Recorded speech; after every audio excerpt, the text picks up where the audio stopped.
This is the Old 77 Podcast.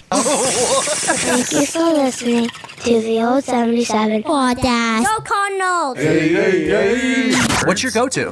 What? When you're referencing male ejaculate? Hey. What's your favorite word for spooge? Hey, oh. White excitement. Hot toddy. Sheeman. Here, Sheeman. Duke. God damn, I'm gonna Duke all over you. Firing off some knuckle children. Gentleman's relish. Excuse me there, ma'am. I have some gentleman's relish to spread on your cracker. Who are you? Turn it up, let it blast. Hey, bitches. This is Old 77 Podcast. It's a safe place. In an unsafe world. Impressive. Warning. Foul language may occur due to the subject matter. Nice beaver. Thank you. I just had it stuffed. Join our Patreon Clubhouse today. Clubhouse members get early access to episodes and exclusive after-hours content at patreon.com/theold77podcast. Yeah, boy. Thanks for listening. Let's get weird. Let's get weird. Let's get weird. Let's do that. From the Old 77 Studios in Jefferson City, Missouri, this is the Old 77 Podcast. It's a safe place, Dave. In an unsafe world. God, I love that. Here we are, boys. It's one of my favorite things. I feel like you need like that 80s DJ. Oh, we can. There's a button for that. Oh, yeah, we can totally do that. Yeah, there's a button for that. So we have our good friends of the show from Jeff City Paranormal Society. Our good friend Matt Owsley is back on the show. Welcome back to the show, my friend. Coming off of that hot week we had last week. And then our good buddy Dustin Burcham from the Guns and Radio Podcast and like 6 other podcasts. The Dustin Burcham Show. You want to go ahead and tell us? Just throw them all out there for us. Okay, let me see if I can remember. First off, a lot of them are on hiatus because I've been hanging out with you guys a lot. Right on, moving right. and You're buying a welcome. house. You're welcome, listeners. So is it like a drinking game? Do you take a shot every time he mentions one? Is it- One of my podcasts. Well, let's do see. it now. There's Guns and Radio, Shotcast Saturday Band, The Real Life Misadventures of Rick Dunsford and Friends. The Dustin Burcham Show. I almost forgot that one of all the ones. Yeah, Can't that's a forget weird that one to one, right? forget. Getting Dizzy with It. Yeah, that's my favorite. Yep. And there's like 2 more, but they're slipping my mind. Smack see. Download. So I'm assuming that's the wrestling Yes. related Yep. show. Okay, all right. We were talking off the air. Ric Flair just had his last official match last week, and you were talking about how you had to pay what was it, $40 like $40 for the pay per view, and meanwhile I'm over here on my phone streaming it for free. Dave's bro. like, you don't need to do that, bro. Go here, and here. How do you think I watch my Cardinals games, man? He's got it on right now. Yeah, he's watching the game right now. They make it way too hard to fucking get Cardinals games or They just really do. baseball games in general. Like That's the point. You have to pay for it. You have to pay for the app. I am not gonna ridiculous. I am not gonna pay Dish Network or DirecTV $140 a month just because I want Cardinal games. No, man. So the Cardinals aren't worth it that much to you? I mean, I love the Cardinals, man, but it's a waste of money. I get lucky a lot of times with NCAA football because I'm a Mississippi State fan, and it's hard to get Mississippi State games up here. Do you know that that's one of the teams that we work with at our job? Yeah, I was telling him, me. He's like, really? You went to Starkville? And I was like, no. But we've worked with those guys. No, I met a guy up here that went to Starkville, though, and I gave him the test, and I was like, dude, have you ever been to Cowbells? And he was like, oh, you mean down at the Highlands? And I was like, yeah, I used to live at the Highlands. And he's like, dude, you lived at the Highlands? That's so dope. And I was like, yeah, because what the Highlands is it's this little rich, kind of like a complex, It's right? a rich people neighborhood. It used to be. Yeah. It's all these big, huge manufactured houses, and then somebody bought all of them and started renting them out to college kids. But it's gated in and it has its own bar, so you can drink and drive in the Highlands as long as you don't leave the gate. And then the cops sit at the gate and just wait and wait people off. And if you head toward that gate, they'll pull you over right then as soon as you cross the threshold. But as long as you're driving around the Highlands, they didn't give a fuck. Yeah. And then every Halloween was so insane because everybody would throw a house party, and then everybody would just open their doors. And there was rules: you don't go upstairs, but you could walk house to house. Yeah. And like nobody would steal your shit. Man. And boy, the good old days, right? Yeah, the good right. old days. Oh yeah, man. Good times. Do you guys lock your doors at night when you go to bed? Do you always Hell make yes. sure your doors are locked? Fuck yeah. Yeah. Yeah, my safe's like 15 feet from me. Yeah. Yeah. I don't. Well, I mean, you're like in the dude. No offense, but I really got to know where I'm going to get to your house. Get a hold of me. And I And know. you're still probably going to get a little lost. I know how to get to your house. Like, don't get me wrong. Like, I do. Like, if I think about it, I will lock my doors at night. But like, I don't lock them every night. Yeah, I mean, I'm not your worried. mother-in-law is going to come over and steal shit. That's about it. Yeah, that's okay because I'm stealing shit from her too. So I'm always going over there, grabbing some vegetable oil or some fucking taco seasoning or something. Vegetable oil. You go through a lot of veggie oil, do you? Yeah, because I do a lot of fish fries. Right. You gotta have a lot of oil to do a big fish She's fry. never invited me to one of these fish fries. I love me some fish fries. It's Stir Friday at the Jordan house. Here's a question. Here's a question. If let's say you're on death row and you're being executed tomorrow, what's your final meal going to be? Dustin, you start. Well, obviously, I'm going to get a whole Talk amongst lobster. yourselves. I'm going to want some. You're going to get a whole lobster, you said? Whole lobster, yeah. That's my favorite thing. I get that. It can be anything, right? Yeah, anything you want. Okay. My birthday's coming up, so that's what I get every year on my birthday. That's my birthday meal. Okay, so Dustin's going with a big he's going with whole fatty lobster. Yeah, full lobster. Yeah. What do you got, Scotty? It's March 13th or March 14th there, man. Steak and blowjob day. That's what I want. At the same time. So, like, I want to be able to cut it on her back. You're taking the George Costanza approach. Hell yes. Yeah. And then afterwards, I'm going to sleep under the desk. Having sex, eating hoagies, man. That's Eating one hoagies, thing that's right. I've always wanted to do is get a blowjob while I eat a steak. That always sounded good. That and snorting cocaine off a hooker's ass. Yeah. You can't trust cocaine these days. I know, though. That's the problem. I have a radio story about that. It's a good one. That's the problem. So here's the funny part. Here's your final meal. Immediately when you said that, my wife, who will be listening to this, will laugh out loud because she already knows the answer. Because I have it like once every 2 weeks. Yeah, what is it? It is fried chicken. Locally, we got. There's only a couple places that I really like, but fried chicken, mashed potatoes, white gravy, buttered green beans, and or collard greens, which you can't really get around here. That is if I go. That's my final meal. That's it, huh? That's my comfort. Yeah, that's a good choice, man. Now. So fried chicken, so like deep fried. So we're talking about breaded. Yeah, I like it. Crunchy. Who's your chicken go-to in this area? In this area, I haven't found one. So Nick's or Steve's, they do family style. Nick's is great, and you can go get like super fat. I'm a small guy. Your camera Where's adds Nick's? 100 pounds.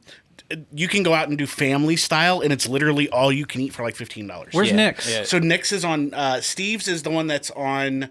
Across from Pizza House, they're brothers, right? So on Pizza House, across from that in that old cool plaza. Yeah. And then the other one is, where the blinking light is on C towards Russellville? That's the one I've went right to. there. Yeah. Okay. And it's a little fantastic. and I've never been there. Dude, go. Okay. So take everybody, take the whole family. Yeah. It's cheap. Okay. They don't make the chicken until you sit down and order it. Have you guys ever eaten at Claysville store?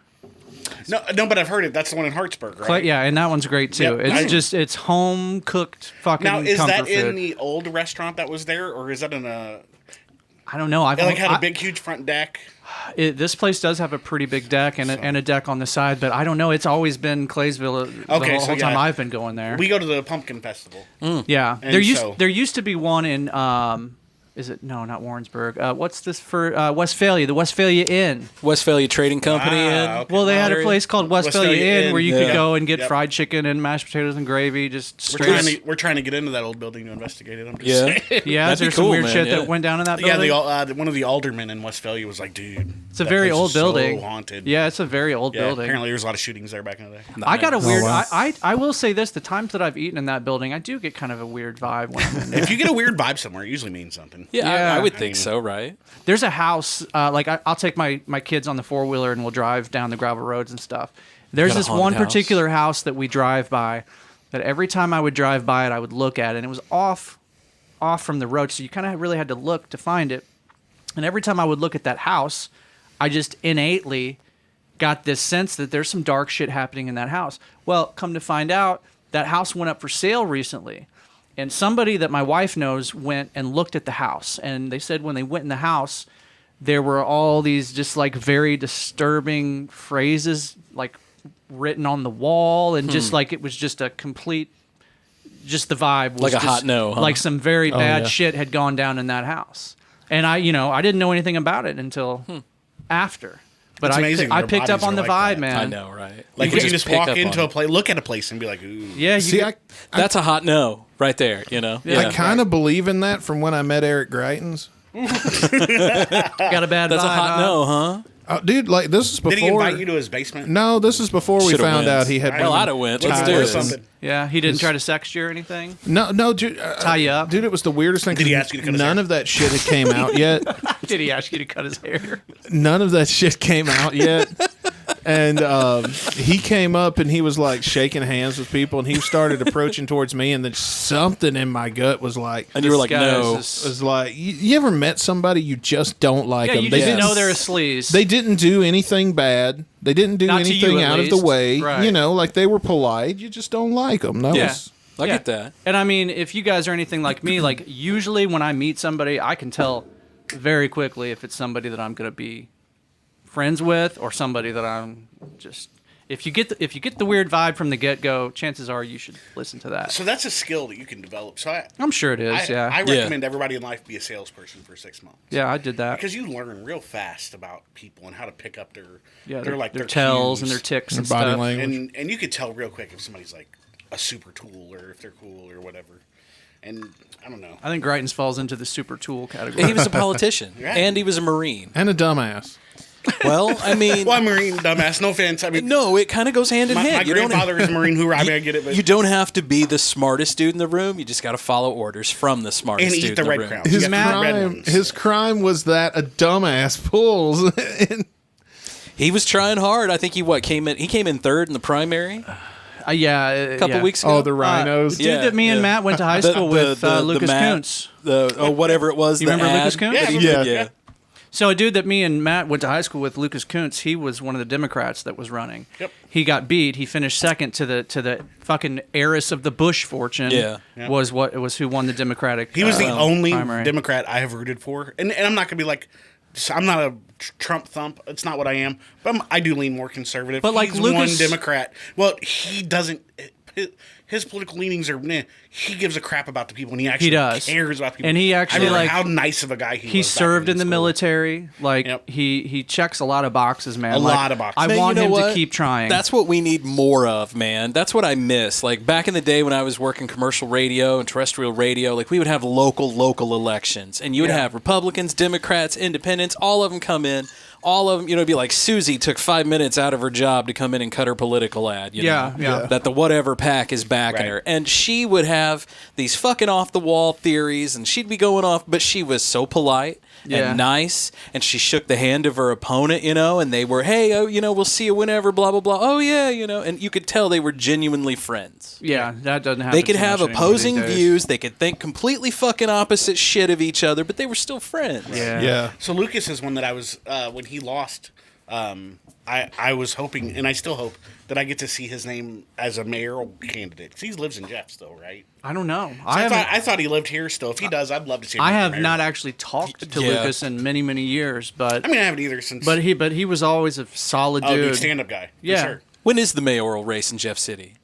Is that coming up? No idea. I don't think Another it's on two? This, I don't think it's on this. It's be another 2 years then. We're going to invite him to come on to the old 77. I actually have a direct line to Chrissy Teigen. Oh, okay. Not Well, yeah. Chrissy. Not Chrissy Teigen. Or whatever her Chrissy. name is. It Chrissy? Carrie Turgeon. Whoever. Chrissy yeah. Teigen is Teigen? married to John Legend. Yeah. Have to be That good chick. on that I have a episode. line to her. Do you? My Yeah. man. Hey, can you give me the digits? Actually, Chrissy Teigen is one of those supermodels that when I look at her, I'm like, like She looks like a dog that's ran into something too many times. yeah, I don't know. You ever man. have a pug that like his nose got shoved up a little too far because he kept running into the front I door? had a pug that was blind, and he would run into the walls with his flat face on. See, shit like that. Oh, How do you think pugs got that way? It was over millions and millions of years of running into walls. I'm a boxer, so I have no room to speak, man. Right. I would get so mad when the other kids would laugh at him walking into the wall. Aw. Leave him alone. And his name was Pug because we couldn't think of nothing. Boys, the whole reason why we're here tonight is because we all decided we wanted to get together and get a little weird, right? Absolutely. Yeah, let's Y'all get weird, talk about guys. Get. Like, you haven't been weird the whole time. I know. We're always fucking weird. It's a true story, man. Y'all ready to get weird? Be weird. It's So, $50 if you Get want us it weird, Dave. Okay. For $50, I'll get weird over here for you, man. So I'm going to start out with a story from Missouri. Okay. It's from Piedmont. Where is Piedmont? Do you guys know? I've heard of it. You probably don't I have because you're not not heard a of it. native Is that Missouri. Boot Heel? Hell if I know. Scotty's going to Google it. I'll read the article. The Ozarks are known for family fun, outdoor adventures, expansive lakes, and majestic views. A show called UFO Witness on the Travel Channel will be highlighting one mysterious Missouri location. The hosts will be exploring the Marley Woods in an episode called Nordics and the Cube. So Ben and Melissa are the names of the investigator. They investigate strange happenings in Missouri from sightings of cube-shaped craft to encounters with interdimensional beings. So this is down by Poplar Bluff in the Mark Twain National Forest. So south. Okay. So it's south of St. Louis. Yeah, just almost straight south of St. Louis. They believe a secret UFO hotspot called Marley Woods could be the key to all the peculiar activity. I've actually seen Dave, this episode. It's already been out. That actually, have you? Mm-hmm. Perfect. What's so that? that actually ties in because there's the whole, have you heard about the UFO incident that happened in Kimmswick, Missouri? That allegedly happened before Roswell? No, I heard of one that happened in Cape Girardeau. Cape Girardeau, yeah, but I don't think Well, it's roughly around the same area. Yeah. But they say it was in Kimmswick, Missouri, like that there was a whole thing in Kimmswick. So maybe we're thinking of the same one, and maybe Yes. they just call it Cape Girardeau because it's that's the more well-known closest city. That's the closest bigger population. Yeah, that's a big one, man. Yeah. So you know that we've had this stuff happen in Jeff City, right?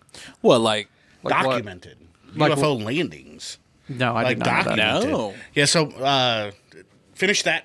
Yeah, finish your That's story. it. Basically, just like there's Okay. going to be a show on the Travel Channel, and they're apparently gonna be it's doing already an out. episode. It's already been out. Yeah, It's it's already already out. You said you've seen it, Matt? Yeah, this one because this show actually does multiple of these locations. Yeah. And I'm a weirdo. I watch my ghost shows. Oh, hell yeah. Every now and then I watch UFO stuff. Yeah, this one's already been out. It's believable to an extent. I mean, you have that many people, that many credible witnesses, Right. Because that's a big one for me is if it's credible or Right, not. right. And I think one of the guys that was on the show was a cop. And the minute that a cop is on the show from Missouri, Does that automatically give them credibility for gives you? it up a little bit because the cops in Missouri are hard asses mostly. Well, they're I mean, kind of bored. assholes, yeah. Yeah, that's true. They're twiddling straight. their thumbs. They're yeah. bored. I mean, you go to St. Louis, Kansas City, Springfield's a little different. They're Yeah, oh, real yeah. busy. But like we're talking out in the middle of nowhere. Those guys are bored out of their mind. So they're going to investigate the shit out of anything. Yeah, I'll give you that one. Scott, I know we've talked about it on the show. Probably one of my favorite UFO stories is what happened in Zimbabwe at the Ariel School I knew you were going to bring this up. Yeah. Especially when Matt talked about witnesses. So there's a documentary that's getting ready to come out. That looks really, really good. Which I've got the trailer pulled up here. I don't know if we can Will air they ding that. us? Yeah, Okay. they'll ding us on it. So we'll watch it basically- off the air and come yeah. back with it. Yeah. So basically, what happened at the Ariel School in Zimbabwe, it was in the early 90s, I want to say. I want to say it was like 94, 95. Yeah, but it was this school in Zimbabwe, and like dozens, if not hundreds, of school kids that were out on recess saw a craft appear in the sky, and the craft landed, and they saw beings get out of the craft. They interviewed all of the students after it happened, and they drew pictures of the beings. John Mack, who was from Harvard University, who's like my favorite UFO researcher ever, he came and he went and he interviewed the kids, and he definitely believed that the kids were being honest. Now, this is one of those situations where you have to say, I'm not saying for sure that it was aliens that landed, but these kids definitely believe that, and they have gone and interviewed those same 70 kids. some kids, right? Yeah. Plus staff. And they have gone faculty, and interviewed all of those it. kids recently, and they all still stand behind that story 100%. But what was the story? The story was that some craft had landed. These beings came out. They and were communicating with them. telepathically Yeah, communicated with telepathically. the kids. It was Mark Zuckerberg's helicopter. Right. This is before telling Zuckerberg. them basically, you're fucking your planet up. Yeah, you need that to was fix it. They were putting images in their brains of like destruction and environmental Like, you're going to collapse. destroy your planet, which is going to destroy our planet. And if you've studied the abduction phenomenon even just a little bit, you know that that's a very common thing that But people if that's the report. case, why the fuck you landing in Zimbabwe and Why don't you not tell right a in bunch the of- White Right? House? No, come on. Let's talk. Let's be for real. Kids of the future, though. We are at the point as a society where we're going to be able to handle this, right? We're not going to. Oh, I think so. Shit. We're not going to burn the country down. I think we're in the midst of it, though, right Right. now, a slow Right. reveal. I think there needs to be a reveal. If It's happening. It's 'cause already you still have happening. to say if. Yeah. But if you- it's really there. You don't have to say if anymore. Yeah, I guess you don't even have to say if anymore. Because Not there when is we're one. talking about UFOs. Right. And there's so much truth to UFOs. and all the way back. Yeah. That you're like, okay, there's cave drawings from South America. You have right there. Okay. Yeah. So this is a Christian painting, correct? Yes, this is called the crucifixion, the baptism of Christ. Yes. Yep. And if you look up here, you see this round-looking object with these beams of light coming down. It looks very, very familiar. Here's a few more, too. I still think it's a star. So you guys see those flying things on the top left and the top and right? there's people in them. Yeah. And there's people in them, so it would be hard to say that was a star. Okay, yeah. Here's another one that I actually had not seen until tonight. I've seen that before. And those look like craft. That's a guitar pick. That is a craft. That's a guitar pick. That's a guitar pick, yeah. But but underneath the main craft, it looks like there's several others. So there's the whole Bhagavad Gita too. Bhagavad Gita. Yes. Who's the guy in the Bible that got taken away on the chariot? I don't know. Enoch. Oh my gosh. That sounds right. Yeah, that sounds right. Enoch was taken into the sky. There's a whole book of Enoch that was omitted the in book of Bible. Enoch, but it was omitted. So let's start that means at the very that's where the basic. good shit is. So- If they took it out of the Bible, that means Right. that's Not the good necessarily. shit. It means it was voted. It was voted, and it was a You had what? majority. The niceties, the 13 different little groupings of dudes Right. getting together and trying to figure it all out. And it's a lot of letters that were written. That's mostly what made it into the Bible. Letters to the different churches, the letters to different people. Yeah. There's like 4 chapters of the Bible that the alternative Bible that really should have been included in. Can I tell you why that pisses me off? Please do. Doesn't the Bible say that you should not add to or take away from the Bible? Yes, Well, who do you think put that in there? the current people who put it together. The people who put it together. Yeah. Because they put that together because at the time there was an agnostic group in Ethiopia that was preaching their own Bible and their own religion, and they had the Gnostic Bibles. So in their Bible, they had the Book of Enoch. They had the Book of Judas in their Bibles. That wasn't They had the Book of something- Mary. They had the Book of Mary Magdalene. I mean, they had several other books. So let's start the very basics. So what's an alien? You're asking me? Yeah, what's an alien? What's the definition of an alien? I mean, a being, So a being- an entity a hypothetical from being another world. from a different area, A being different not world. from this world. Right? Not from this. That's extraterrestrial, right? Yeah. It's the same thing. It's a hypothetical space. creature, not from Earth. Okay, so if it's not from Earth, even if you take the Bible at the most literal sense of the word, what's the very first thing that you know about God? He's an alien. He's an alien. He's not from Earth. Let's give him the credence that he created the planet we're sitting on right now. That means he is not from Earth in our mind. But in our mind, he made Earth. He made it. Well, for Christians, for other religions, they have different thoughts. Right. Yeah. But Until- our Christian beliefs, he made Earth. Until you add another dimension. Well, then that's beyond our understanding. Right. And it's that way for We a can't reason. comprehend that. Right, exactly. Well, there's in the Bible it specifically states there's things that we'll never be able to comprehend. That's just the will of God. So a few things that are so if you look at it like that, that's the base of it. Yes, God is an alien by our definition. Angels are aliens by our definitions. They are not from this world. Angels don't look the way we think they look. Oh, either. right, no, they're for not sure. described that way in the Bible. Yeah, no, for sure. It's not a little baby, little baby with a diaper Well, wrapped that's in wings. pagan. That's a pagan thing, anyways. You know. The Can you little pull baby, that up? That's some terrifying shit. But Angels. Biblically accurate angels. Yeah. Just go to Google Images and you'll find it. That's some terrifying. Well, the problem with the biblically accurate ones, it depends on who deciphers it. Yeah. So My favorite are the thrones. That's the problem with the Bible in general. Yeah, there we go. Yeah, you have to get somebody who knows Hebrew. Is this what you thought? Yeah, this we is would it. see. Yeah, this is it. So you have the cherub, who have multiple heads. You have the seraphim angels, and then you also have the thrones. I keep seeing all these Are weird... they the ones with the spirals? The thrones are the circles. Okay, that's so my they favorite. always, if I remember my Book of Enoch right, which I've read the Book of Enoch several times, the thrones and the seraphim were linked. So whenever the angels of fire would be in the air, the thrones would be behind them, and they're like their eyes. So they would have just spinning wheels, and they're collecting data. Yeah. Is all that the what time. this is? Yes. That's the spinning wheel? Yeah. thing? Okay, so who's to say that that's not a being and that that's a craft? No, exactly. It looks like a craft to me. Right, and if it's something gathering data, I mean, think about the United States military. We have an AWACS. It's like a drone. Yeah, That's exactly it goes what I out, it think. gathers intelligence. That's exactly data, what I think. Comes back, it deciphers it, provides it to the battlefield. It always reminded me. Did you guys ever watch Big Trouble in Little China? I mean, it's been years. That little eye that would walk around and see people, right? Yeah. That's what I always thought of this thing, is it would be like that eye of God, if you will. Right. So now. Well, this one actually has an eye, and it has eyes all around it. Yeah, that's it. That's the thrones. Wow. Yeah, and you see, I learned something new tonight.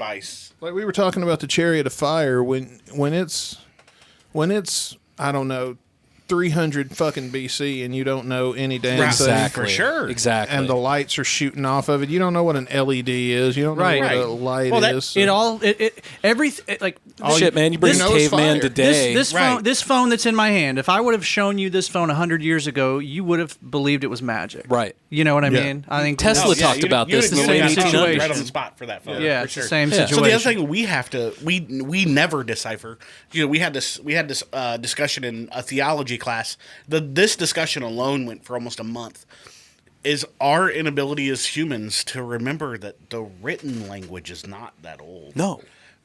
Right. What we have from depictions are pictures. So what we have is somebody trying to describe what they saw in a very rudimentary drawing in a cave or on a leather, or because the leathers were the Native Americans. Anyway, it is not like somebody opened up a book and wrote it out. That didn't exist. So whenever we think of things, we have to remember the medium that these were written on and that these were etched into when we are doing things like having these conversations, because you can't take things literal. No, not in this regard. And that's another problem I have with religion is that back in the day when these texts were written, writing was seen as an art. Not everybody could read or write. We take that for granted. Right. And it took a dude in an abbey by candlelight his whole life to write that book. Yeah. And to them, it was an art form like painting. Who's to say that, they're not just making shit up? Well, I mean, all writers embellish, right? Yeah, that's the problem. I feel like the original story, yes, may have come down somebody 200 years after it was told to them, because there was no writing back then. Finally decided to write it down, and then he embellished, and then the next guy was like, "That's a good story. I'm going to steal parts of that," and then he embellished, and then it got changed into a different language. And then timelines is a really big one. Yes, they didn't write the dates down, so we don't know if this story happened before or after the story. And then one of the things I was talking about, I watched that show earlier tonight. I'm a huge Josh Gates fan. I've always been a big Josh Gates fan. Tonight he's investigating Moses. Oh, nice. They say he parted the Red Sea. Well, what they determined was they parted the Reed Sea. Yeah. And the Reed Sea could be moved with 60-mile-an-hour winds. So that's one E. Yeah. That's the difference. And it really proves that just it could have happened. Yeah, it just takes. So it's you got to. We as humans have to remember that it's the book. Maybe the idea of it may be perfect. The people who wrote it weren't. And that's what I have a hard time with Christianity sometimes, is the folks that do take everything in the Bible literally. Yeah. Because here's the thing, man. If you take that shit literally, which book are you going to believe? Because there is some directly contradictory shit in the Bible. If you call yourself a Christian, you do not follow. I'm going to get so much hate for this. You do not follow the Old Testament. The Old Testament is a covenant between you and the Abrahamic God. If you are a Christian, you follow the covenant made by Jesus for you. Until somebody comes out as gay. Hey!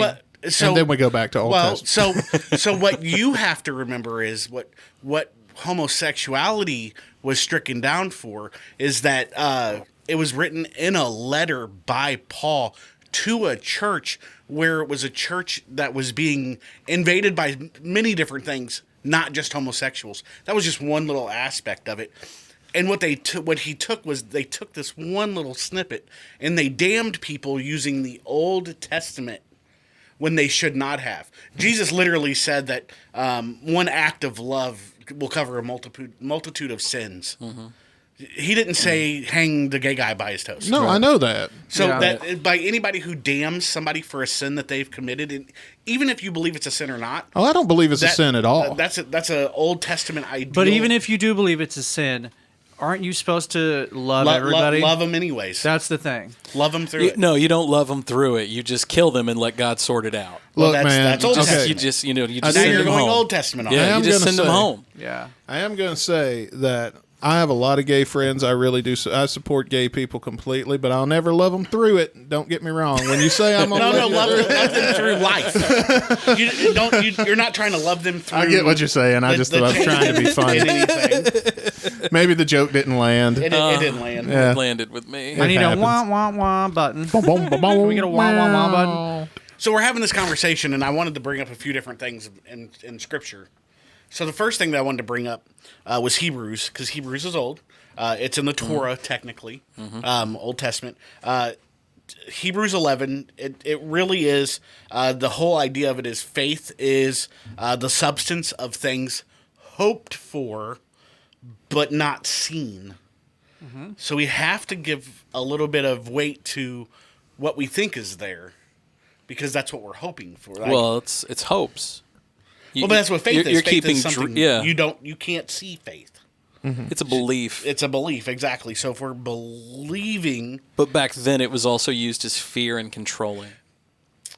It was by not, which you have to define when back then was. So I would say anytime after King James. Yes, after King James. So I'm talking about when this scripture was written. I'm talking maybe Constantine time. Right. So I'm going further back.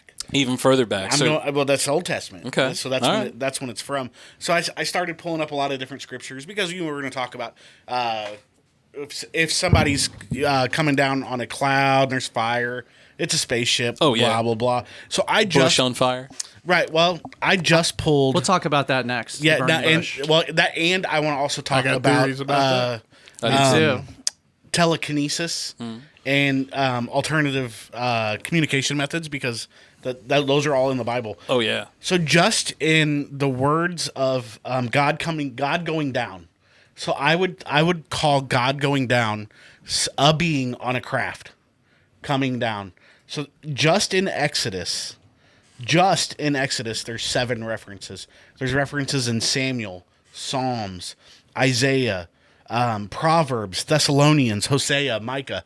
Almost every important book of the Bible, there is a reference of God coming down, like descending from the sky, coming down, or coming down to talk to the Jews or whoever it was. So yeah, because God had a more active role in the Old Testament. Exactly, and they almost always he came down. I'm just going to use Thessalonians because Thessalonians is a newer one. Yeah, will descend from heaven with a shout, with the voice of an archangel and the trumpet of a God. So if we take and decipher that is something very loud. That's an engine. That's kind of what I was thinking, like a big loud sounding. A loud engine. They don't know how to describe it, so they're saying shout. It's a trumpet. So if it's a trumpet, it's a higher pitch noise. Yeah. Well, it probably had a big boom to it. Right, exactly. Or the sound barrier. Yeah.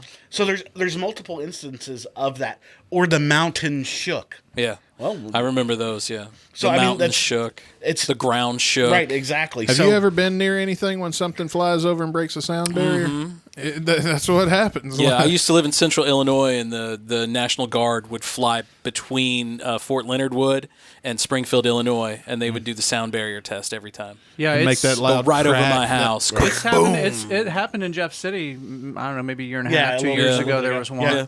So that gives biblical credence to evidence of a craft itself. Right. So one of the problems that we have as humanity is in religion is they use it to control us, right? Mm-hmm. They always have. If they can put us into a box, they can control us easier. We got to start thinking outside of that box of agreed. Of religion and get away from religion, in my opinion. Well, that's what's going to happen, I think, and that's why we're in the midst of a slow reveal, because once aliens are said to be alive, and they're different, they look different than us, well, God forbid, where does religion fall in on that? We're not buying it anymore. You're going to lose a lot of religious people over that. Politics is the new religion because we're not buying it anymore. That's why they've divided us with Democrats and Republicans and won't give anybody else the time of day on television. I disagree. I think it's economy. The economy is the new religion, and the Fed is who's leading it. Money. And we've had talks about the Fed before too. Yeah. So I can see that. Yeah. Oh, we're going to have to come back and do another show. I've got a great... I got a whole theory on that. I've got a great theory regarding the burning bush. But I'm going to save it for next. We got to take a break? Segment. Yeah, you want to take a break? Let's take a break then. Yeah. there. Damn, we're already there, huh? Son of a bitch. Wow, we've already had 40 minutes, almost an hour on the show. Holy shit. Holy shitskis, Dave. Can you believe it? We have fun, boys. Hey, before we head off, let's thank our Patreon patrons, Dave. I know who we should start with tonight.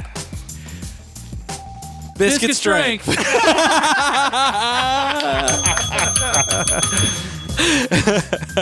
Jefferson City Paranormal Society. Hey, away. All right, we got the big homie Dub IZ. Yep. We got our good friends Jamie and Ben at In the Groove Records. Yep.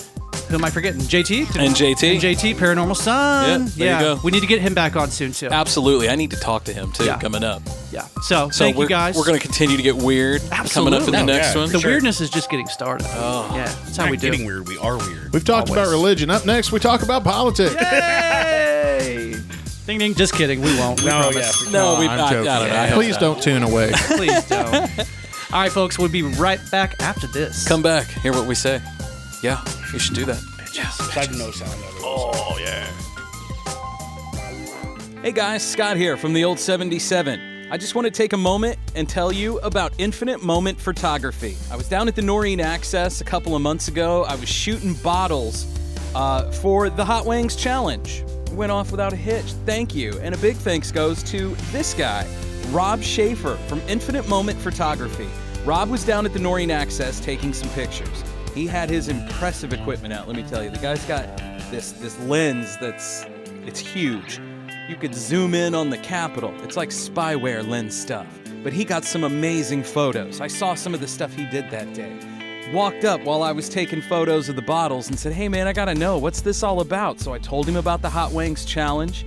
He said, hey, you mind if I take some? You know, I kind of do this. And I was like, yeah, that'd be great. They turned out amazing. Just look at this. So a big ups to Rob Schaefer from Infinite Moment Photography. He's out of Lynn, Missouri. Find him online at infinitemomentphotography.com. You can also go to Facebook at Infinite Moment Photography. You can see some of his work. Send him a message. Family, wedding, newborn, nature photos. Rob does it all, and it's amazing. Check him out online at infinitemomentphotography.com and on Facebook at Infinite Moment Photography.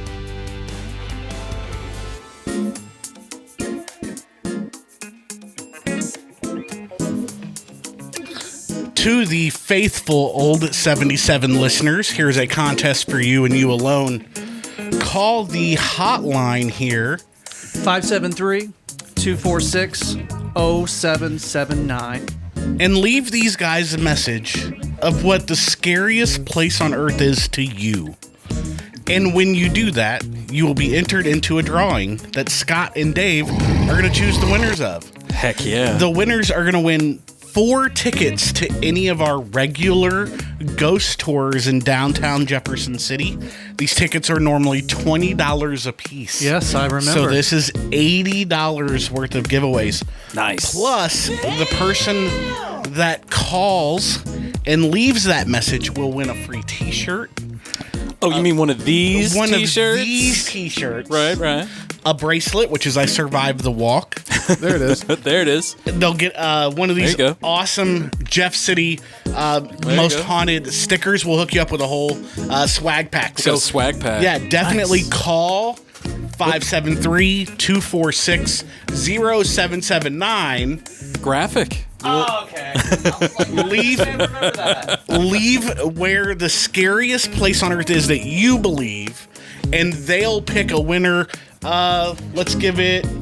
This comes out on Tuesday, correct? Yep, Tuesday. So let's give it by your next podcast. All right. And then whoever, you can air them, do whatever you want to do with it. And then at the end of that podcast, you can announce the winners. Perfect. Just let me know who it is. I'll shoot them because obviously they're going to. Yeah, we'll give you contacts. Right, give me the contact info. When you call in, leave your contact info. Yeah, there you go. There you go. So that we can get a hold of you, and we'll give you 4 tickets. We'll give you a free T-shirt. That T-shirt's $15. We'll give you. You're going to have over $100 worth of stuff easily. Nice, man. Ka-ching. Hey, welcome back to the old 77, by the way. It's a safe place. In an unsafe world. All right, man. Good job, guys. Good job. We're getting so good at that. Every week we get just a little bit better. Right? So here's my question for you. When they call in, should they also tell us why they're picking this place as the scariest place? I think it should just be the scariest. Whatever. Yeah, okay. If they want to believe why. If they want to give a reason why. Hey, they have to. I want to know why. You're picking the winner. If I'm picking the winner, if somebody calls and says, Eugene, Missouri, if you find Eugene scary, fine. I do. I mean, there are people that find Eugene scary. Absolutely. I mean, at the top of that list. I find Holt Summit pretty terrifying. Right. I live there and I find it terrifying. So every time I go to the gas station, I'm terrified. I'm too, man. This is the ultimate, what's that? The card game where you have to pick the funniest answer or whatever. Oh, This is the ultimate game of Cards of Paranormal. Yes. Cards Against Jeff City. Yeah. Right. So once again, folks, Scared if you City. didn't catch it the first time or the second time, call us on the listener line. It's 573-246-0779. It's on your screen right now if you are watching us on Spotify and or the YouTubes. So that's exciting, man. And no purchase necessary. They don't need to subscribe to anything. I was just going to say that. They don't need to spend $1. If you want if you want to subscribe to these guys' Patreon, we have subscribed as a Paranormal Society. Yes, you have. Since like the beginning. Yeah, since we heard you. But you don't have to. But if you want to, you can, and more power to you. And that would be awesome. And if you do, I might accidentally pick you during the draw. Right. I can't say anything. They might actually throw some extra old 77 stuff. We do. We have some some swag. stickers. We got some swag. Absolutely. We got I'll some swag. sign this beer bottle. Yeah, absolutely. There you go. We got that Taco Bell money with this Baja Blast, Oh, baby, I'm Dustin rocking the came in Baja and was Blast like, now. dude, you can only get that at Taco Bell. I'm like, no, you can't. I got the hookup. Yeah. And then he said, welcome to the big leagues, kid.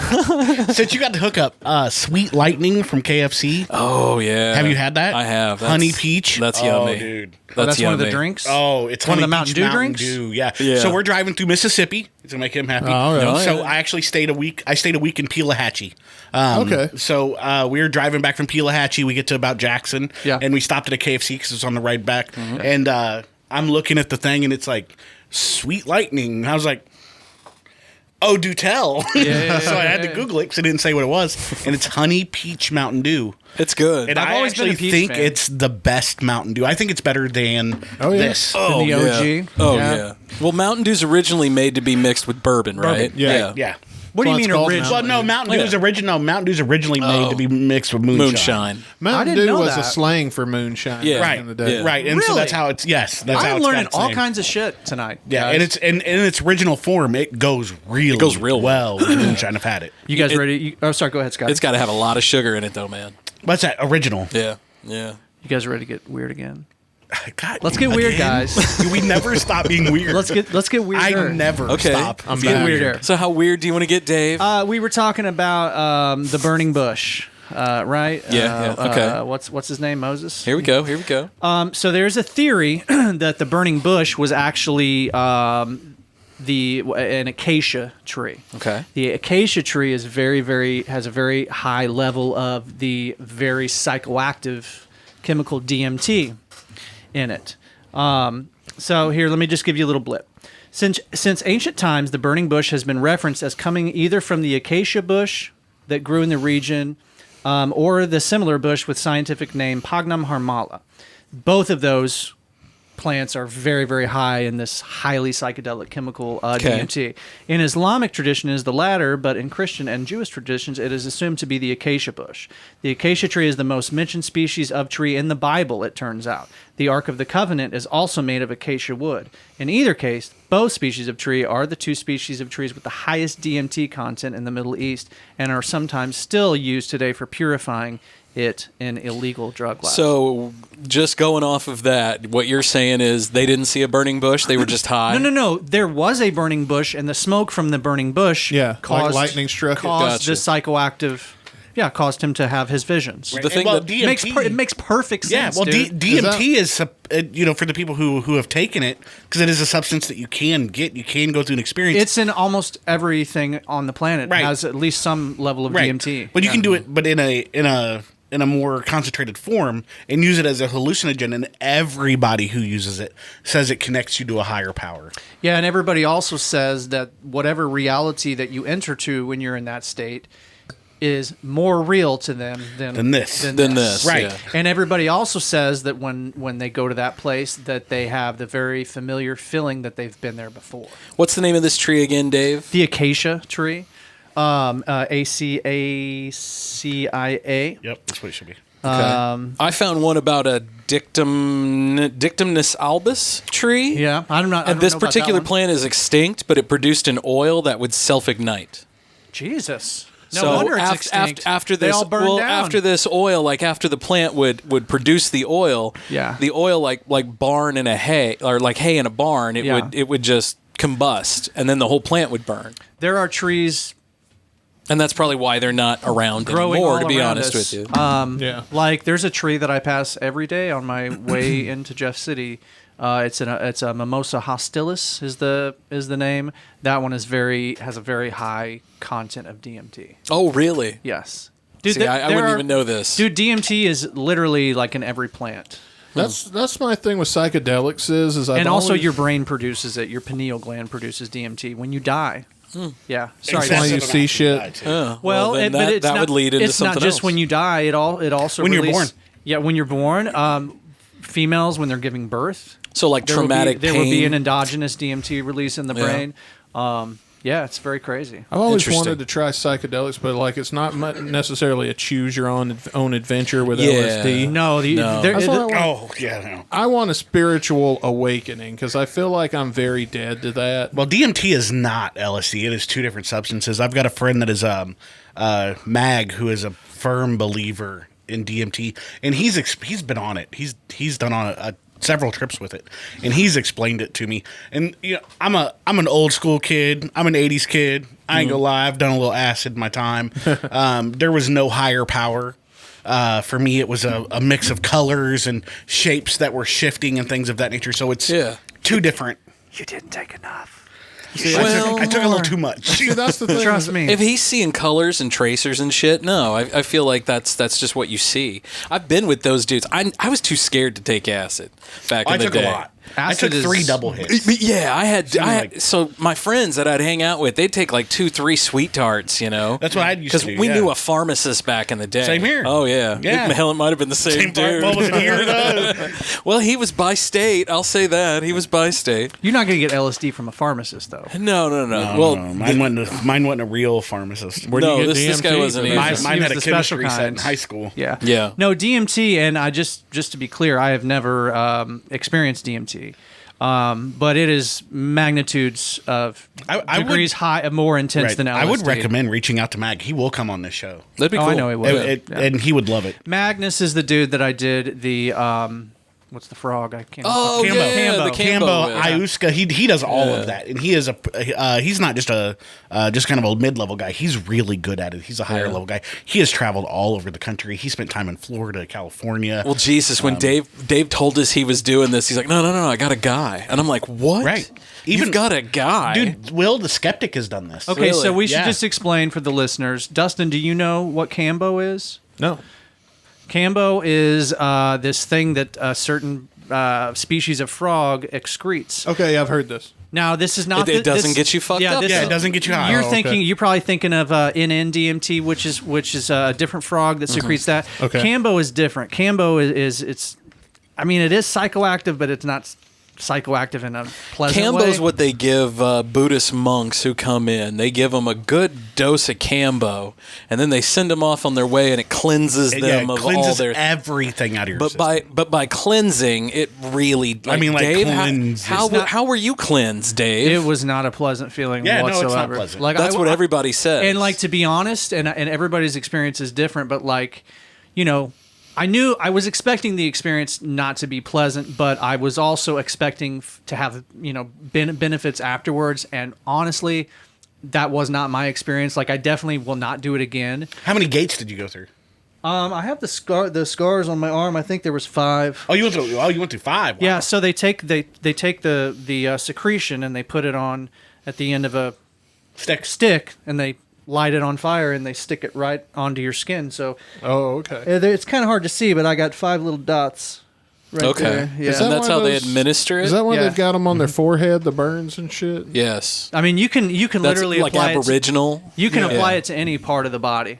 People will get them on their arms. People will get this them is on an their old chest. Amazonian medicine, basically. Okay. So the theory behind it is that these frogs release these peptides, and these peptides are supposed to be very good at cleansing. Doesn't your this body. like basically reset you back to zero, kind of? Ish, maybe. It's supposed to just cleanse you. Yeah. It doesn't resetting you back to zero is really hard. Yeah. I feel like other psychedelics do reset you to zero. Like that's actually a perfect metaphor for psychedelic experiences. That it's like hitting the reset button on your brain. All of like the ruts that you get into, all of like the negative thought patterns, all of your bad habits, all of your unhealthy habits, all of that shit comes to the forefront when you take psychedelics. And for me, it improves all of those. Why? All of those things. Why do they come to the forefront?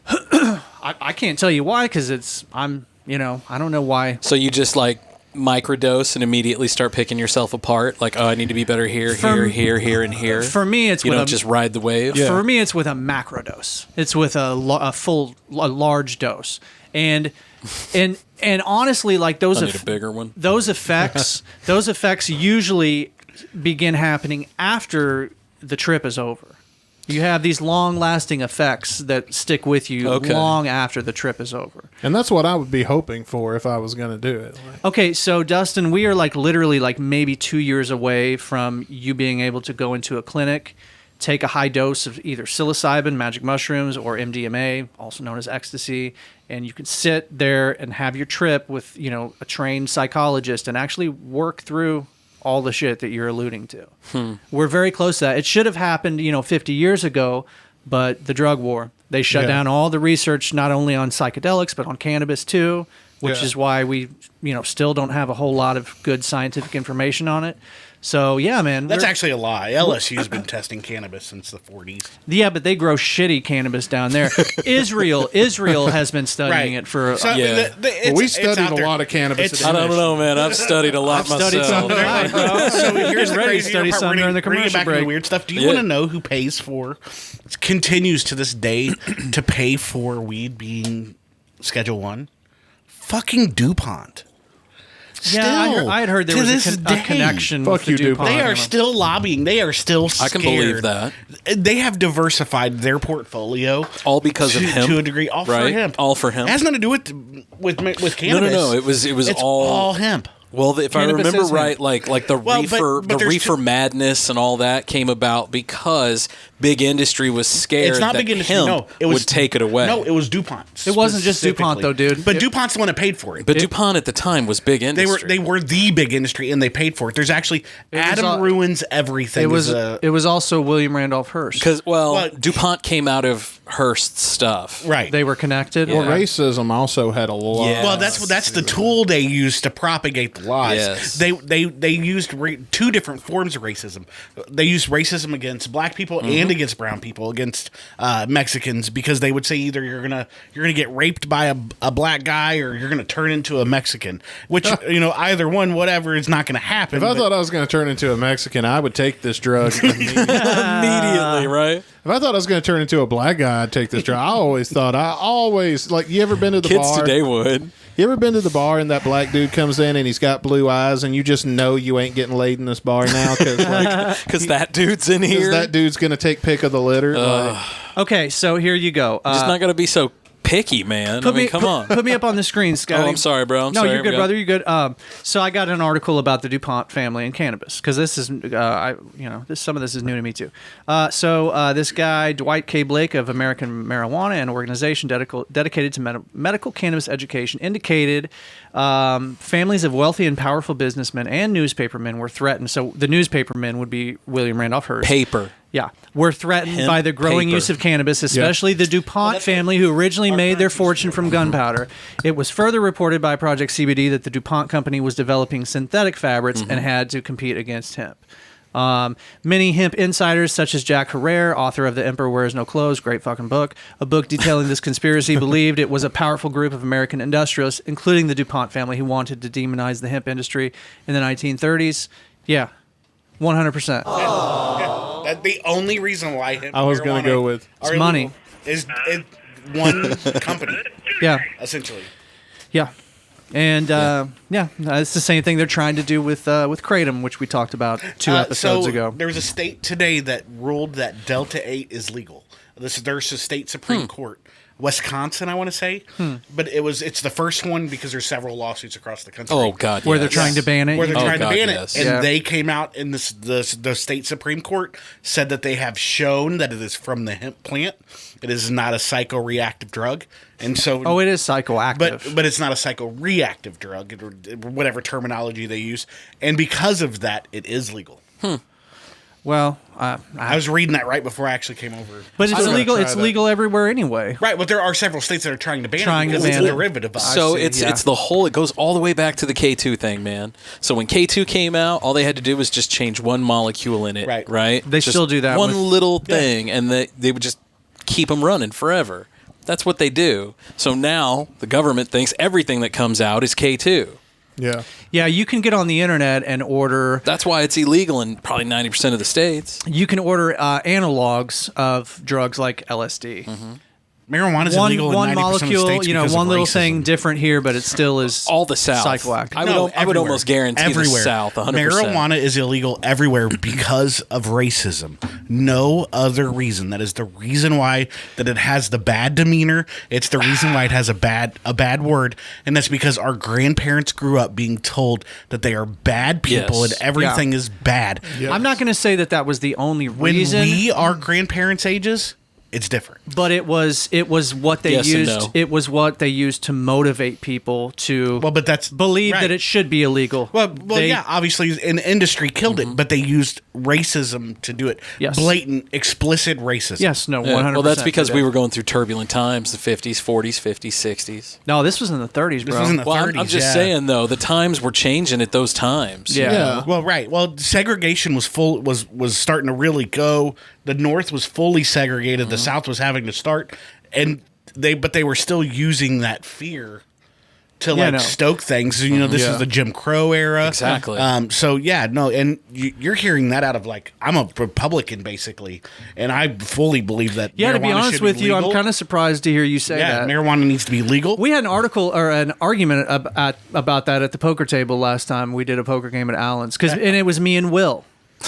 It was me and Will. But, I mean, it wasn't an argument. We agreed. But the Republicans at the time, though, freed the slaves. The Republicans today wouldn't free the slaves. They're not the same Republicans, though. They were the Democratic Republicans. It's of two very different parties. Well, yeah, so in the 60s, the Southern Democrats were convinced to switch parties. Right. So in all actuality, there is no real Republican Party left. Most of what's left of the actual Republican Party are libertarians or constitutionalists. The Republican and Democratic Party are two of just the same party. They're because neither of them are anti-government. There might be a couple. Yeah. There might be a couple of the congressmen that are. Realistically, Republicans are anti-government. They want a smaller, very government. Small, limited federal government. At least that's what they say. Well, that all the rich people can run rampant. At least that's what they say. It's so that each state controls its own destiny. That's where tax breaks come in. See, but that's where you're finding. Do you have leftist policies on both sides? And when I say leftist, I mean actual socialism. Nothing against anybody on the left. Nobody on the left. My wife's a bleeding heart liberal. My whole family's liberals. I just happen to be the one weirdo that's a Republican.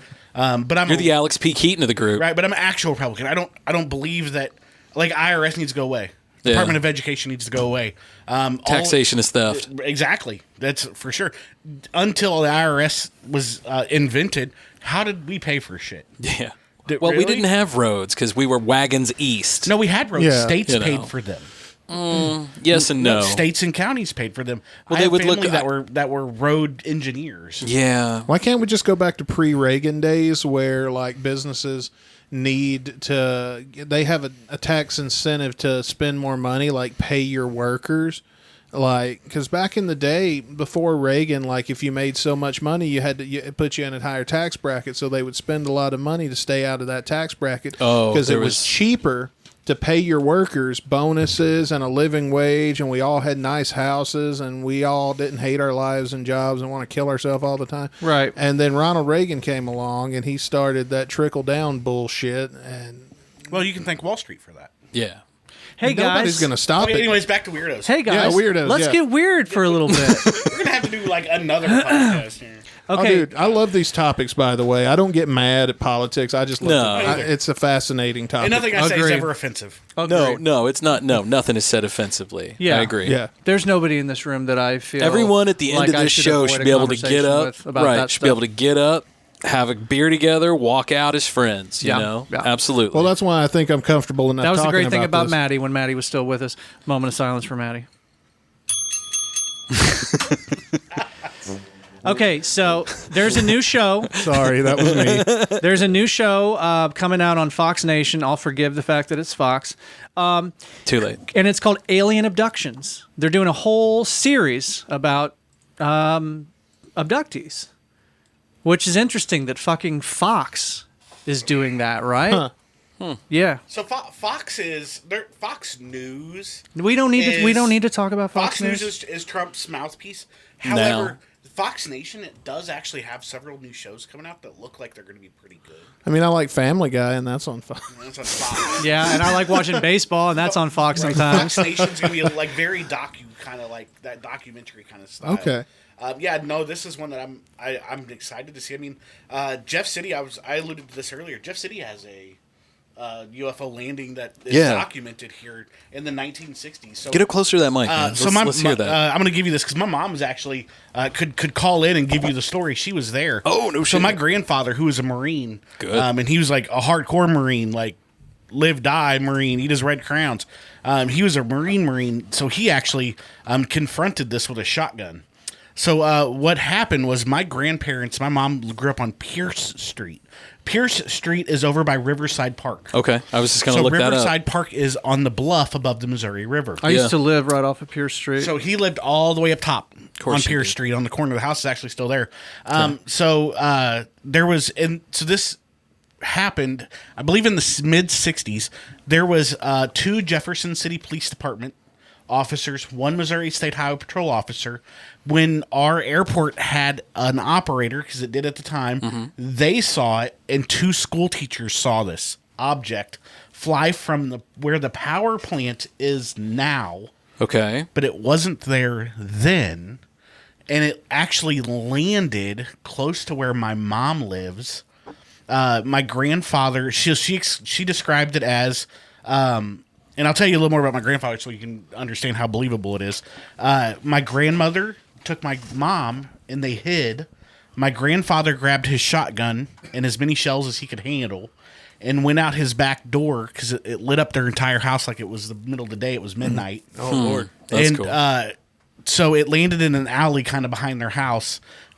Even to this day, grass does not grow where this thing landed. Oh, no shit. And that was in the 60s. That's dope. That house still there. My grandfather was a Marine. He also worked for the state of Missouri. He was a Sunday school teacher. He was a preacher. My grandmother was an organist for Calvary Baptist Church for over 30 years. These were not conspiracy theorists. Yeah. They didn't do drugs. My grandfather good religious people. Frank.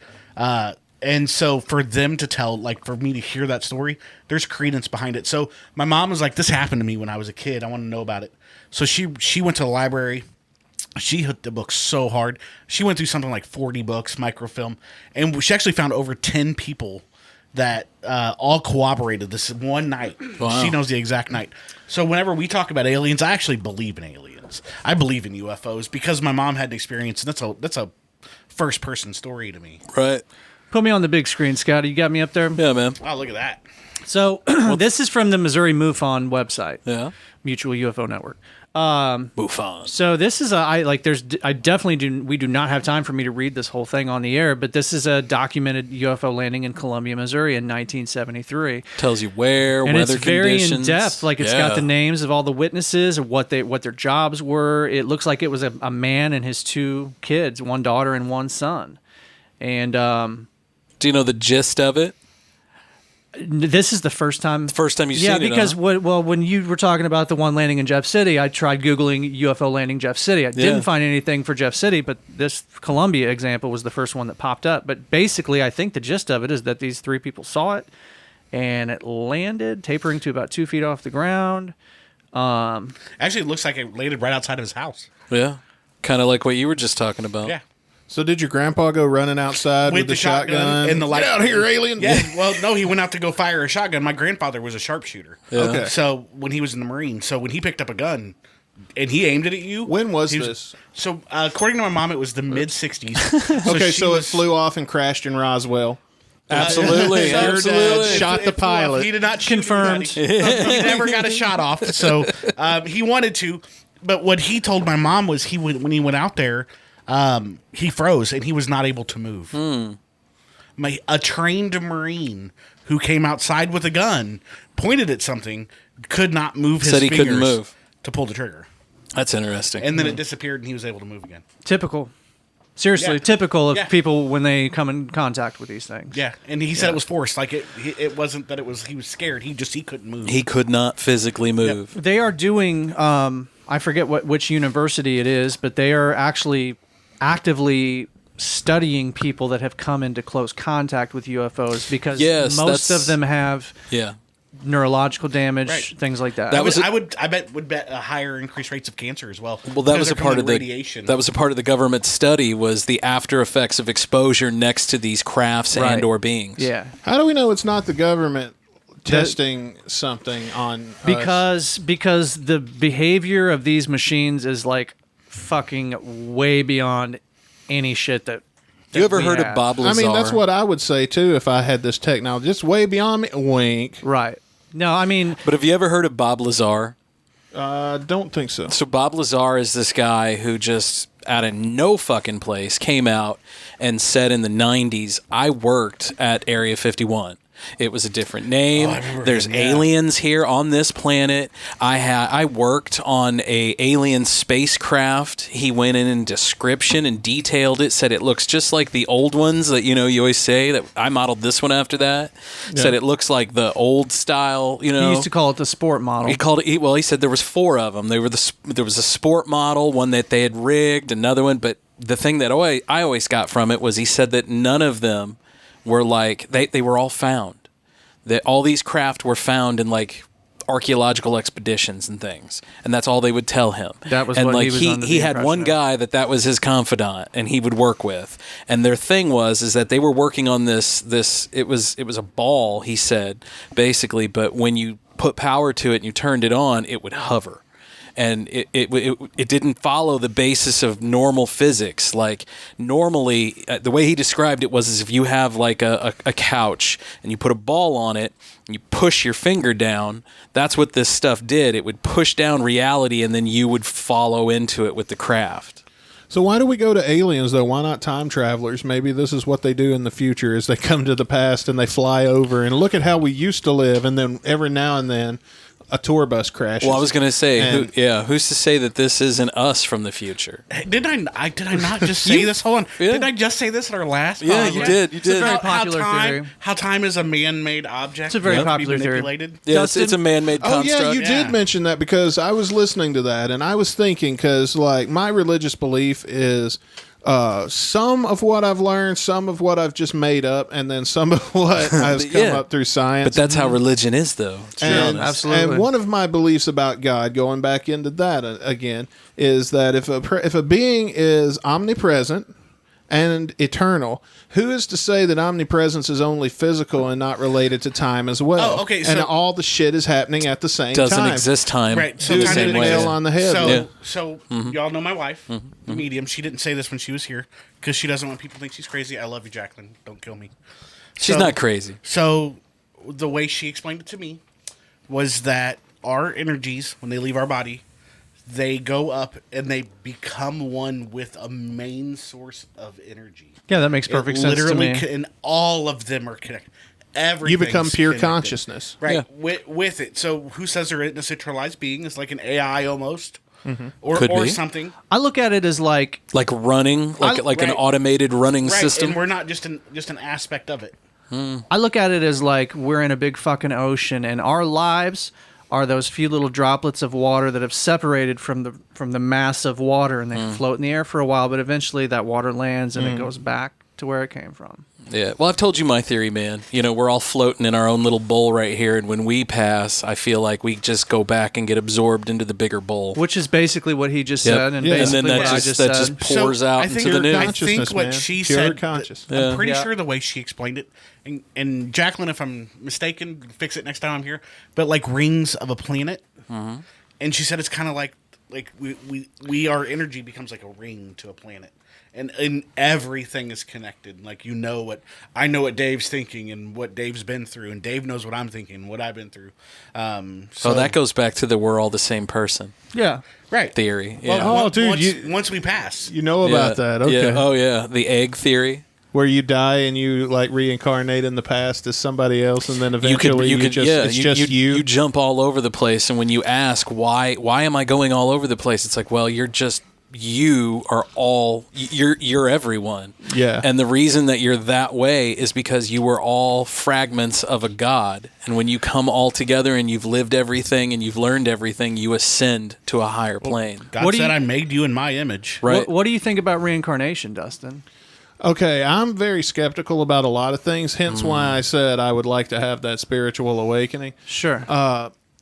With reincarnation, it's hard. Like, I would like to think that I get another movie in the DVD player after the tape runs out. Or, right. You know what I'm saying? Sure, of course. Like, yeah. I would like to think that, but it's really hard for me to accept anything past the tape just stops. You should Google the name James Leninger. James Leninger. Mm-hmm. So James Leninger as a child, right? Yeah, James Leninger was this child. He's a fully grown man now. He's a fully grown man now, but when he was a kid, he kept having these recurring dreams, and his parents would run into the room, and he would be screaming, planes on fire. Planes on fire. Planes on fire. Little man can't get out. Little man can't get out. Little man can't get out. And he kept having these dreams over and over again. And eventually, because they kept happening so often, his parents would ask more and more questions about the dream. And to make a really long story short, he was able to give the name of who he was in this dream. He was able to give the name of his co-pilot. Too many details. So what happened was they got shot down in World War II. And didn't they give the tail number? And he got he gave the Oh, he had like specific details. That's how they knew. They were able allegedly. That's how they know who he was. They were able to go back and confirm that these dreams that this boy was having were of actual things that actually happened, and there's a lot more to the story. Like the eerie thing is it's exactly the same name that he said it was. Well, see, my brain goes to, if I'm going to accept that story and I'm going to accept that all of this is legit, then my brain goes to, why is he reincarnated and not tuning into something that happened? I don't know. I don't have the answer to that. That's a good question. But I'll tell you that the University of Virginia studies this shit. And they have thousands of cases that they believe to be reincarnation. Like they've been able to confirm things that. But you know what? It makes it's almost sense. always kids. Like it's almost always little kids.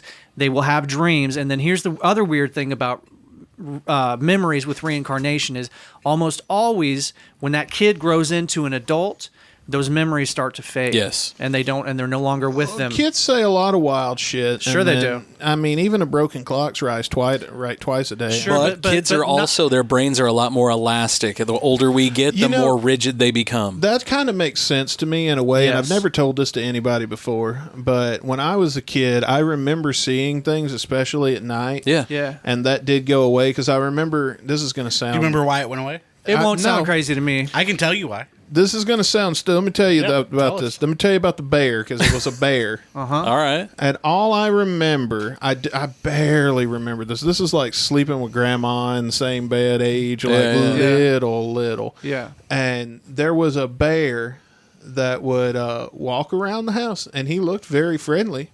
And he was holding a sign, like it was always, he was holding something like a stop sign, I think it was.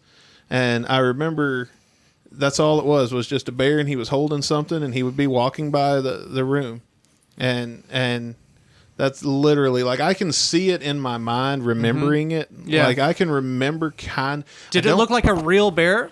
Does it feel like a memory that should be real but may not be real? Let me put it this way. You ever meet somebody and then you remember meeting that person, but you don't quite remember what they look like? Yeah, a little bit. It's like that. It's like I don't quite remember what... I remember that it was a bear because I remember saying something about it, and my grandparents were like, ain't no fucking bear, go sleep down there. Yeah, right. Now you just realized why you don't believe it. Because you had somebody of authority tell you it wasn't real. That we run into that in our ghost hunts. Frequently, kids are super susceptible to being able to see and hear things that adults can't. Yep. Because we grew up being told that's not real. Well, why would the bear be holding a fucking stop sign of all things? Maybe it wasn't holding a stop sign, but that's what you equate it to now. Maybe at your adult age. Maybe it was holding a different sign. Maybe it was a bear that got hit by a car at a stop sign. And that doesn't necessarily mean that like what you saw was actually something physical.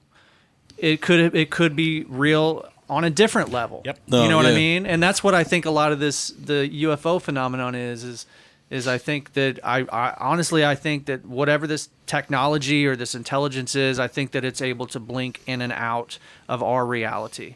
I think that it exists mostly in a different parallel universe. So you're like a thinking time traveler. Yeah. But sometimes it can blink in and out of our reality. Well, scientists just came out at NASA, was it? Or was it at CERN not too long ago that said they can confirm that there's particles in this experiment that they were doing were in fact in another dimension. Yeah, no, it was CERN. Was it CERN? Yeah, that was the whole teleportation thing, right? Yes and no. They were talking about moving things around, and all of a sudden these one set of particles were moving mirror opposite of the other, proving that it had to be they were interacting. At the same time. Yeah, quantum entanglement. Yeah. And they're having to rewrite physics laws because of that. Yes. So that's when quantum computing. Oh, that's going to change everything. I think quantum computing is an alien technology. I've thought that since I really started digging into what it is. It is because our minds really can't handle what it is. Yeah. But we know how to do it out of nowhere. It's kind of weird. Yeah. You know, right. So it's like we're wired to do it. Right. Well, it's like the microchip. We're programmed ones and zeros. Quantum is zeros and zeros. So it's It's weird. Right. It's weird. That's not a man-made technology, in my opinion. So why is it not something that we pulled off of a spaceship somewhere? Oh, you think we reverse engineered it? Did we not reverse engineer half the technology we have? That's really? true. 1950, you thought this was going to be around? Well, dude, if you want me to play the TV for you? There was so much power in this compared to what they had in the moon on the first time they went to the moon. This could have probably powered. And we watch people fuck on it. Right. And I'm on Pornhub all day. But all this thing gets of me is that's it. Yeah. Right? But 50 years? Oh my God. 50 years? Do you remember watching TV? We invented that in 50 years now. When you was a kid, you'd be watching TV and a hot actress would come on. You go, I wonder what her tits look like now. You don't have to wonder. Actually, because you said that out loud, Google went and found the photo for you. And when you open your phone, it's TMZ right there. That's over there charging. I hope and so. And there's going to be a Sears ad for bras. I want to go with Terry Hatcher. This will be a fun game. All right, let's do this. Boys, I have to go pee. You know what that means. That means we're going to take a break, all. It's break time. Back after this. Bitches! Back with the cool down. Dave's got to pee. Dave's got to pee on the old 77.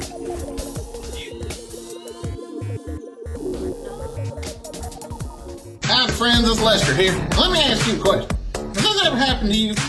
You know, you be sitting there at the strip club, having yourself a good old time, but thinking, man, I'm pretty damn hungry. I wish I had some barbecue.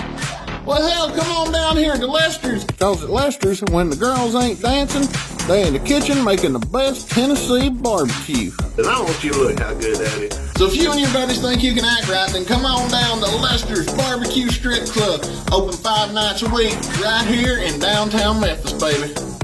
This message brought to you by Fluke Motors. If it's a good motor, it's a fluke. But it's all good because it's in the 20s an ounce, boys. You trust me when I'm talking to you. Yeah. All right, now. Hold on, let me hit the button. Go ahead and cool it on down. Cooling it down with the old 77. Yeah, baby. Thank you to Louis Mano for that one. Damn, Dave, this one does have some balls to it. This one's green. Yes, it is. All of the good ones I turned green, guys. I like this one. I can't think of a more finer color for Dave and the show. I know, right? Surprising that I would take that color, isn't it? Speaking of green, this Baja Blast is delicious and tasty. As is mine, good sir. Thank you to Taco Bell for sponsoring the show. Yo quiero Taco Bell, bitches. Hey, all right now. So right before we went on the air, Dustin dropped a little nugget that I was not aware of, but that doesn't mean anything because marijuana affects short-term memory. I mean, yeah, but Dustin's just every once in a while will blast out this info, and we're like, dude, what? You've done that? So Dustin, who has a mini podcast, but particularly has a podcast called the Guns and Radio Podcast. Starting a podcast network. Yes. And but that one is all about Guns N' Roses, great band, of course, from the 80s/90s/ 2000s. Still today. But not so much today. But Dustin dropped this nugget on us that he got to meet Axl Rose not once but twice. You said? Yeah, there was Atlanta, Georgia. Well, this one doesn't count as a meeting, but it's a really cool story. Okay, this is the first time I touched Axl. Oh, nice. Yeah, I bet it is a good story. I mean, I knew we were going to get weird, but holy shit. Getting weird on the old 77. Yeah, we need that. Right. So the first time I touched Axl. Add that to the list. Oh my God! The only time, actually. Yeah. Like Axl's never. So you learned, huh? Axl's never been one to like reach down and grab people and interact with the crowd too much. He comes on stage, does his job, and goes the fuck home. Well, this particular night, for some damn reason, I still don't understand because I've never seen him do it since or before, really. Yeah. I've seen him do it maybe once in a blue moon, but it was during the song Civil War. Great song. In Atlanta, Georgia in 2012, I believe. And pretty specific. Well, it's because we found a YouTube video before they all got taken down. We found a YouTube video, and I was like, "Oh, look, there's where he touched me." There. Before Axl took all the YouTube videos down. Yeah, well, there's a whole thing in our community about that, and I try to not talk about it just because it pisses me I was off. just cracking a joke. Yeah, but yeah, that's a way big, to rub them raw, dude. Thanks. That's a big controversy Leave it to in our Dave. community. But so how did the meeting? Tell us exactly how you guys. I mean, there really wasn't much to it. We was were before a show or after the show. He was walking to the bus, and they had set up this like barricade thing to keep people away, but there really wasn't many fucking people anyway. But jumping that barricade, right? No, he just walked over. Yeah, no kidding. And it was a good walk. Like he went way the fuck out of his way. Was this Fat Axl by this time? Okay, first off, Fat Axl is a myth. That's all in the angle in that one photo you're thinking of. Okay, he's fat. You would know. He's for everybody watching, it is just the angles being fat. I'm just saying. That's exactly what it is. I'm not fat. I'm big boned. I'm wearing a big shirt. Like I am way fatter than Axl has ever been. Okay, all right. And that photo, and I can show you other photos from that particular one that everybody circulates. I can show you other photos from that night. And they don't look nearly it's just an unfortunate angle and an unfortunate facial expression is what it is when he's going like. Yeah, he's taking offense at this, man. No, Move on, Dave. Move on. No. A lot of people. Guts. I get presented with that picture all the time. It is. It's all. Yeah. I know the exact picture you're talking about because that is always the one that they use. Yeah. So, that's the one I think of. That and the handlebar. Least flattering picture. Yeah. Oh my god. It's just like a picture of him at the VMAs. Yeah. It's terrible. It's like my number one homie Kanye West. Every picture they post of him, he's always looks pissed, right? Well, it's Kanye smiles pissed. all the time. No, he doesn't. Yes, he does. He smiles all the time. With his vagina. He's very misunderstood. Okay, so and his wallet. Yes. You know how I do a podcast about Guns N' Roses? I really want this to happen in my life. I want Kanye West to do a podcast about Kanye West. That would be awesome. Love to. I would listen for hours and name it Kanye on Kanye. No, we've already seen it. It's the easy whatever the documentary that he filmed. Genius. He didn't film it though. He filmed it, didn't he? No. It was his friend Cootie and another dude. His friend's name's Cootie. Man. All right. Yeah. No. So what happened was Cootie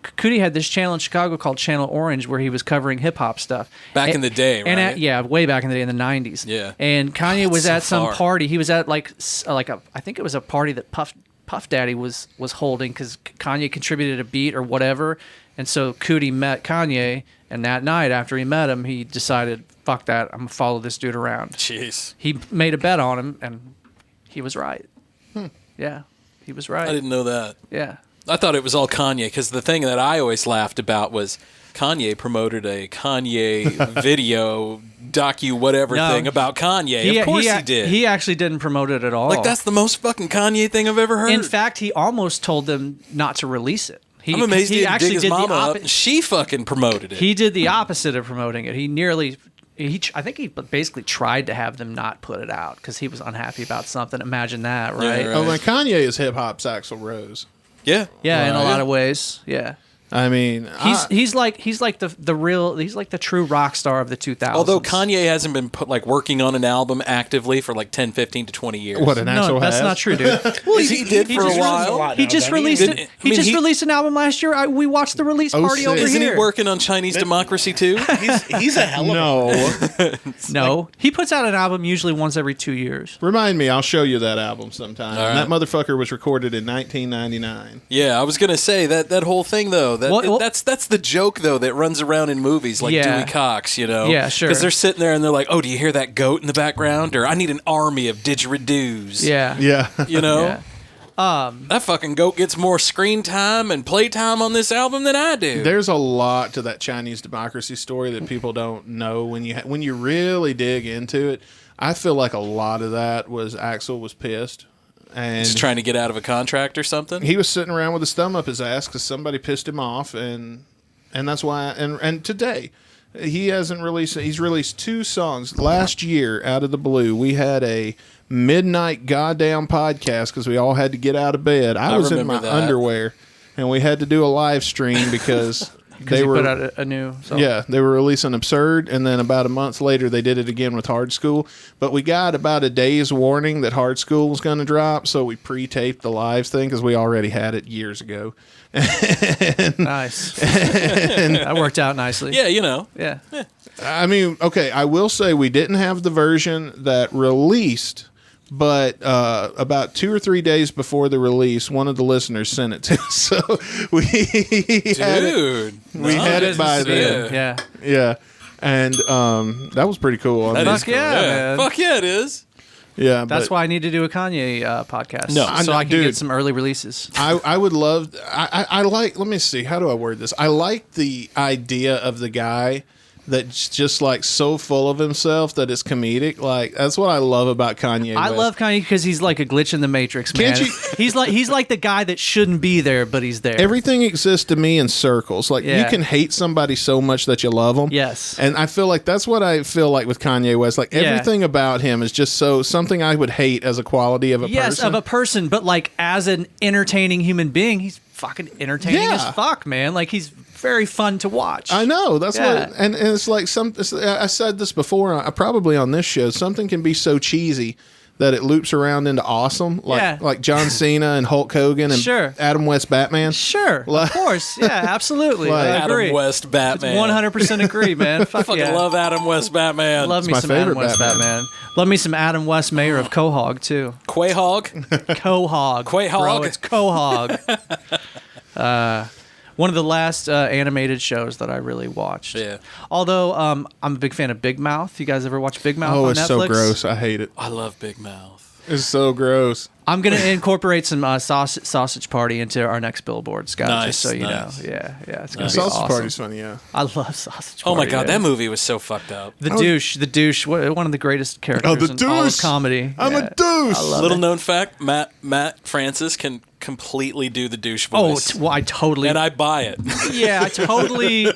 That surprises me I'm just like, damn, Franny, I want to punch you in the face so hard right now because that is too good of an impression. Matt, have you seen Sausage Party? So y'all are gonna hate. I don't really watch a lot of TV. No, I don't really watch. Like maybe like 6 shows. Ask Scott. I'm always the guy that when you ask me, bro, have you seen such and such movie? I'm always the guy that says no, I haven't seen it. No. But you need to watch Sausage Party. Like Stranger Things, we watched all that in like 2 days, and then I haven't.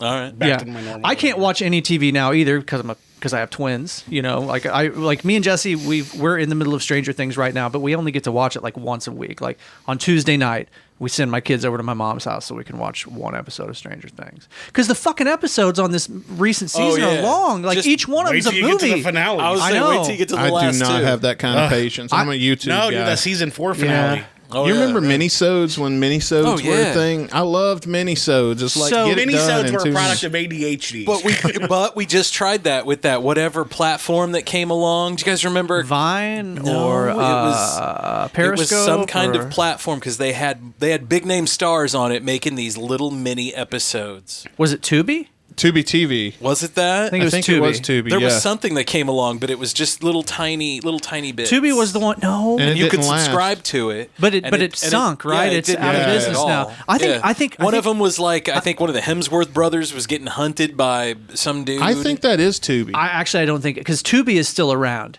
There was a thing. this is no longer around. Yeah, I know what you're talking about. I can't fucking remember what it was called. We were seeing commercials though. There was Yes. the commercial about the dude who was being hunted for sport because he was dying. And he was going to try and get his money, like whatever, to his family. It was some weird name like Tubi. I'll think of or it. Twitter. when It was like one of those weird names. It was the Christopher dude from the Happy German.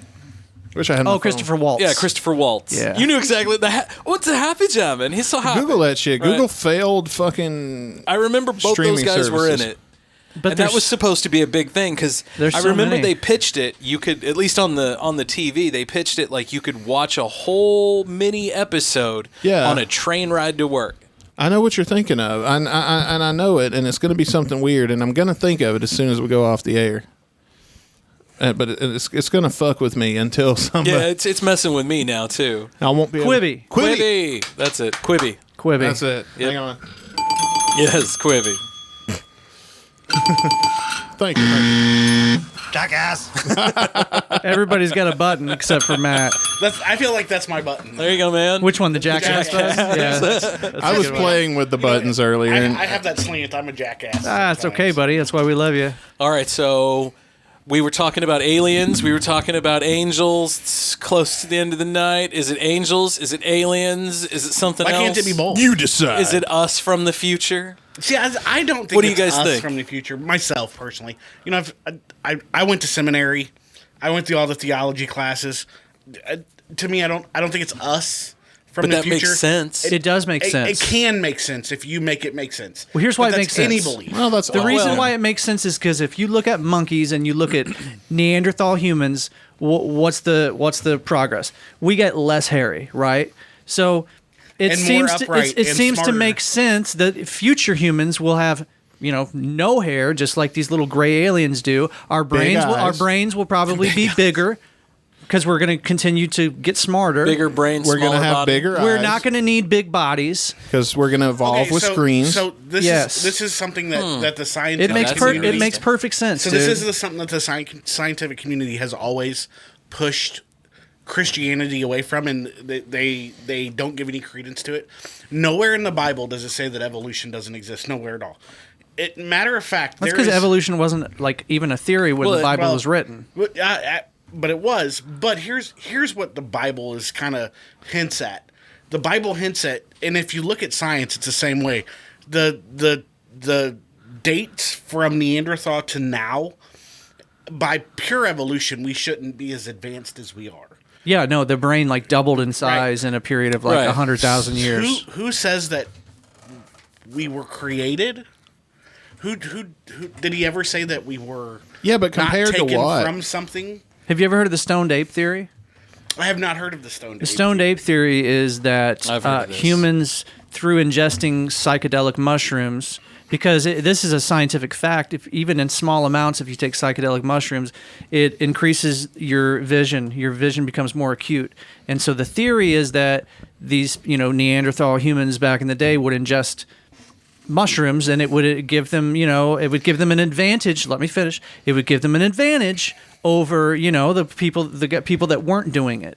And so over time, that's a theory that does make some sense. That could be one thing that contributed to the fact that the human brain doubled in size in a very small amount of time. Yeah, but I think also other factors helped. Suddenly, like all of a maybe an sudden- alien species came down and did DNA splicing. Dude, that theory, that theory makes perfect sense to me. Like that's totally within the realm of possibilities and for if, me. If God is able to create a planet, even per se, why is he not able to take a species and go, I just made something new, made it Right. after myself. I took my DNA and put it in this species. I don't think it was. I don't think it was God, though. I think it was just an advanced species. That's the name we give it because that's the name we're told to give it. Sure. We can't think of a higher name. Yeah, that's how. In the Bible, it's in Hebrew. It's so messed up. So Hebrew is you either take it purely literally or purely figuratively. There's no middle ground. Like English, there's so much gray area. Yeah. So like they say Yahweh, but realistically, it's just the initials of YWHW, whatever it is, and those initials mean 6 different things, and it literally could just mean I am. When it translates to I am. Mm-hmm. Some people think that's his actual name is Yahweh. So whatever that being is, he said, you know what, I created you guys. You're going to call me God. It was a time traveler that had a limited time. Who are you? I am Zap. And then he was gone. Yeah, it could be. Or it's... Please insert another quarter. Right.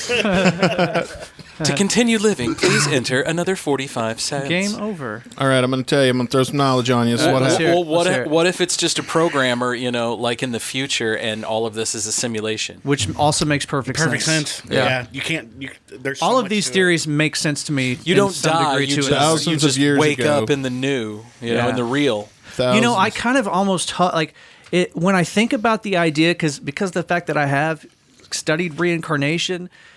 When I think of the idea of like dying and then having to start all over, because one theory of reincarnation is that you continue to live your same life over and over and over again until you get it right. But that to me, that sounds shitty to me, to have to reincarnate as the same person and live another 40, 50, 60, however many years I'm maybe going to live. Maybe that's what hell is. Maybe that's your hell loop. Yeah. I could see that. You're stuck in hell until you get it right. I mean, if you're just a piece of shit, but I don't think shitty people exist because they have a positive impact. And let me tell you what I mean. Yeah, what do you mean by that? Like, please think about Hitler, for example. Hitler is the biggest piece of shit in the world, right? But and look at all of the things that have come now because he came along and because he did what he did.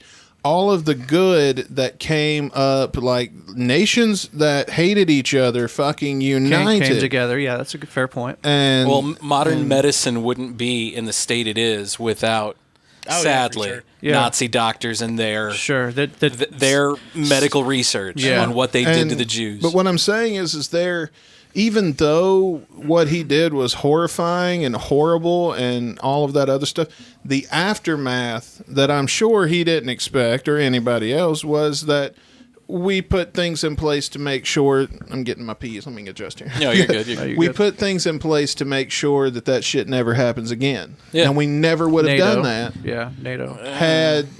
Yeah, there's opportunity. He never come along. There's opportunity. So therefore, I feel like we're in that transition. I mean, China's kind of doing it with with Taiwan. It definitely it definitely could happen again. But I think what Dustin's saying is that we took steps to at least try to keep something like that from happening. It will happen again. Something fucked up there will happen again. Sure, but then it's all cyclical, I think. We'll correct. But you know what? What better way to talk about reincarnation? Shit, if we keep coming back and we keep living the same life, that would explain why now, 100 years later, we're experiencing another rise in fascism leading to another world war. We've done this before. Yeah. Well, and there's a whole book. Sorry, guys, I just hit the table. There's a whole book. I forget the name of the book, but it's a good read. Basically, the theory of the book is that these things do happen in cycles, and that right now we're at a point in time where we are due. We're due for another some cycle. Bad shit to happen. Yeah. And the person that wrote this book, whose name escapes me, gives examples dating back, to the beginning basically of recorded human history, showing that that's how things happen. It's like they said, hard times make strong people make easy times, and then easy times make weak people, and weak people make hard times. We're at the easy times make weak people stage, I think. Yeah. Because I think America's... next couple generations are just going to Yeah, oh dude. my god! And it pisses me off. I had to be born. I know, right? The one smart guy. I didn't ask for this. I'm gonna be an old fogey when all of us really starts hitting the fan. See, I think by the I'm time afraid of that. You might not be right about that, bro. It might happen sooner than you think. I think in my 60s, if shit doesn't pop off in the United States and it's a civil war in the next 5 years, because I think 5 years is kind of like, if it doesn't happen in the next 5 years, it's going to be 20 years. Oh, we're way too lazy for a civil war. We're just going to bitch about it on Facebook. Plus, we'd have to kill family members and friends. No, I don't think that'll be a problem, sadly. Yeah, I don't. I hope think you're so. wrong. Yes, I think you're right. But I think through Matt's right stuff too. now. It's not guys like us. We're not going to be the guys who are going to fight because no. we're going to be the guys who are going to sit down and fucking rationally talk about it. Yeah. It's going to be those gung ho dudes and jacked up trucks and Well, that's just one side of it. There's another side of it too. I'm talking locally, like around here. Right, it'd be those guys who would be coming those guys after. are going to be going after people like the Antifa crowd. Exactly. Like, let's talk. You guys are both liberals. Would you pick up a mallet and hit somebody in the face because of your beliefs? But I'm not a liberal. I'm center leaning. But you have a left lean. I've got a left lean. Dave, I know you're pretty liberal. Yeah. Would you pick a mallet up and hit somebody in the face because of their beliefs? No. Antifa would. Yeah. Well, they're there just to cause. That's where that war is. It's going to be between the far left. You're right. Not because of their beliefs, because of their actions. I might like. Well, but that's going to drag everybody in because it's going to be left versus right. I mean, if I was hanging out with my friends and somebody called them the N-word or something, I might pick something up and hit them with it before I knew what the fuck I did. You're not going to have to. They're going to handle it just fine for themselves. I don't know. I've seen the after effects. Not always. I'm going to tell you what happens 99% of the time. They absorb it. Yeah. They take it. You don't give a shit about you. And they go, and I'm talking about like my African American friends that when that happens, stuff like that happens, they absorb it and they just take it a lot of because they know it's not going to serve them well. That's not the hill for them to die on. Sadly. And it pisses me it's off like with your because kids. it's this is my, these are your friends this is happening to. Yeah. Right. And in my old age, there was a time where I was definitely a jump up and fight for my buddy. Like, you ain't gonna talk to my buddy like that, I'll whoop your ass. Yeah. And that time is also passed for me because I also have absorbed my own set of bullshit. Sure. Yeah. Life has a way of beating you down.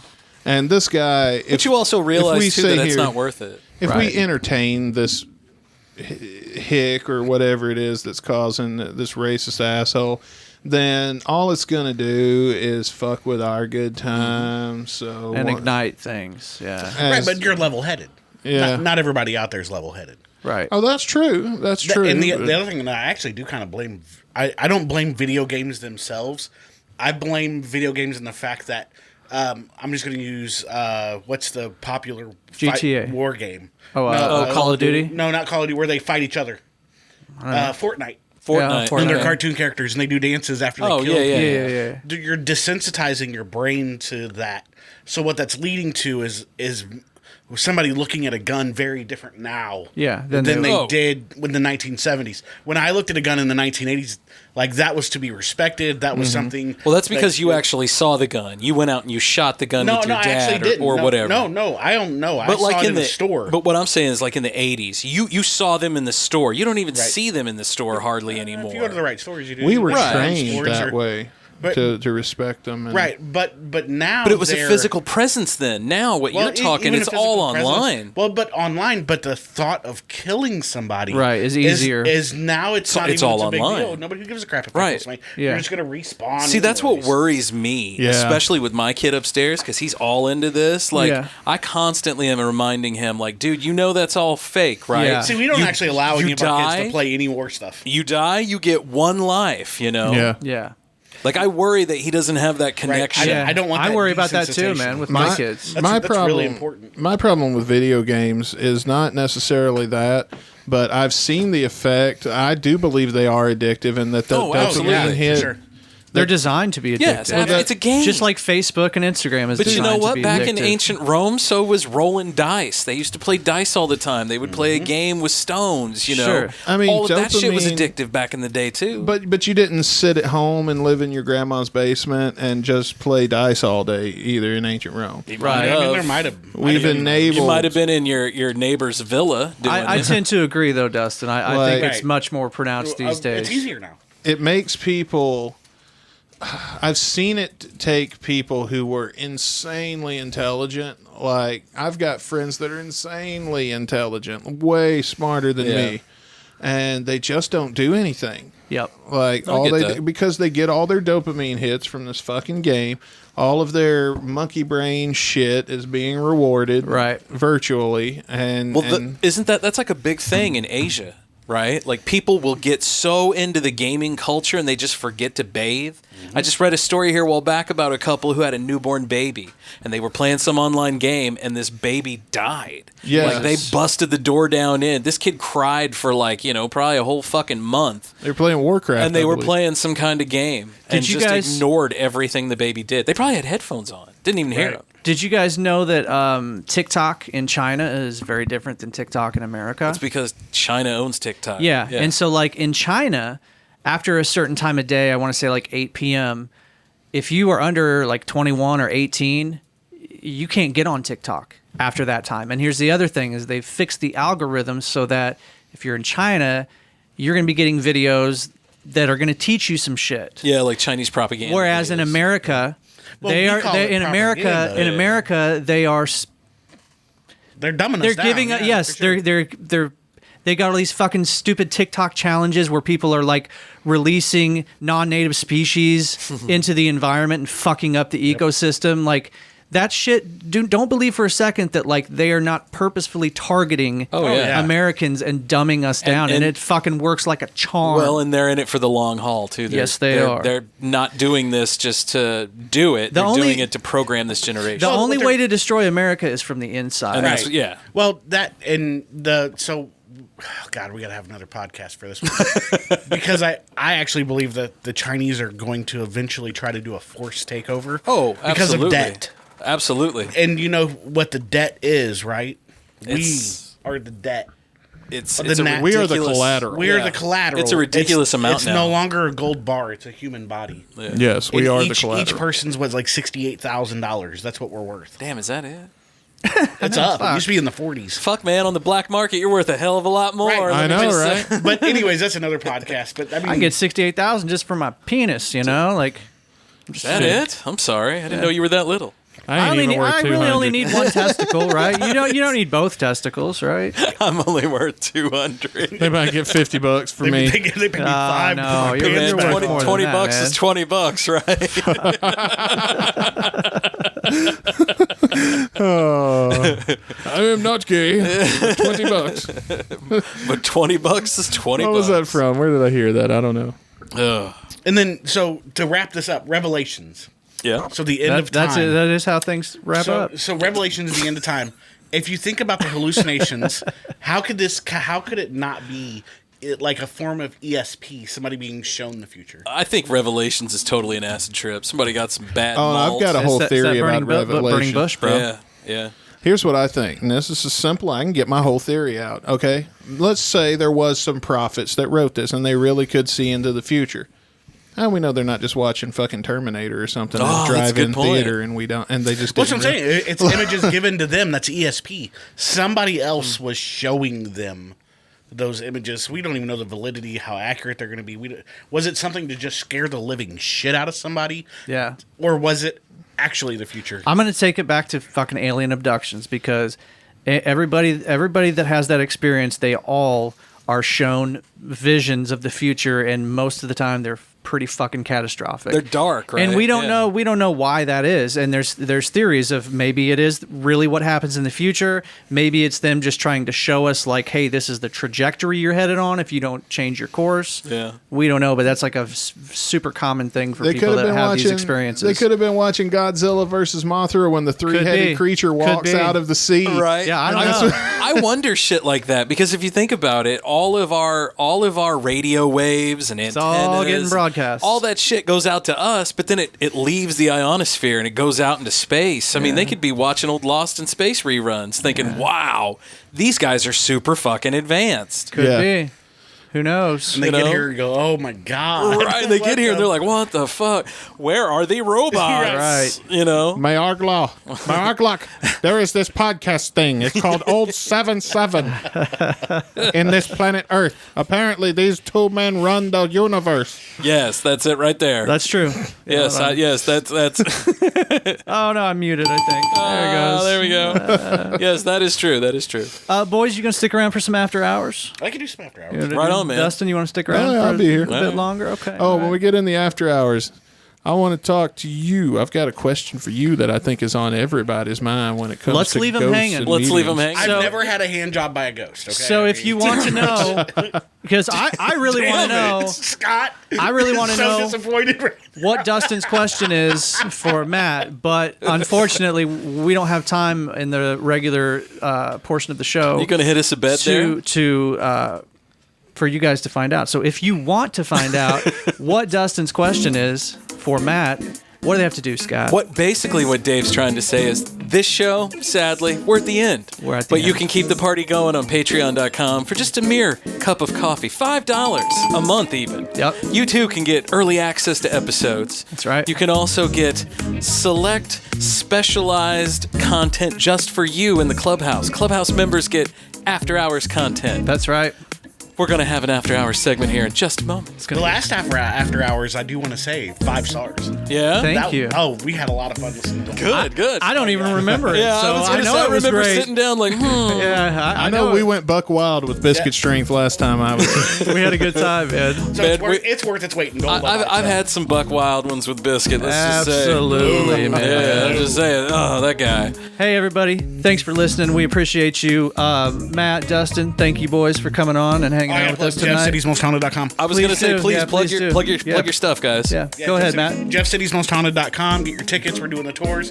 JeffCityParanormal.com. You can see all the spooky shit we do. Yep. You can find us on Facebook and just, follow us however you want. Yeah. Also, don't forget to call us at what number, Dave? 573-246-0779. We want to know what's the scariest place in the world for you, and if you care to share why it's the scariest place in the world, share that with us too, because we're gonna take all those names, throw them in a random generator, and then get you a winner. That's right. If you have a good story, I'm sure it will help. It will help. That's we might true. even air it. It'd be great. I would love to air a good scary story just to give them a preview of Halloween, right? Dude, I was gonna say if it's good enough, we can air it on our Halloween episode. That's right. Hey, Dustin, pimp your shit one more time for us. Gunsandradio.com. That's where you can find all of anything that I'm associated with. I guess minus this show. I come in here sometimes. Yeah, man, you're becoming a regular on this show, Yes, right? you are. Heck yes, you are. We always enjoy. Come back anytime, man. brother. That's right, man. Don't tell me that. I'll be here every fucking day.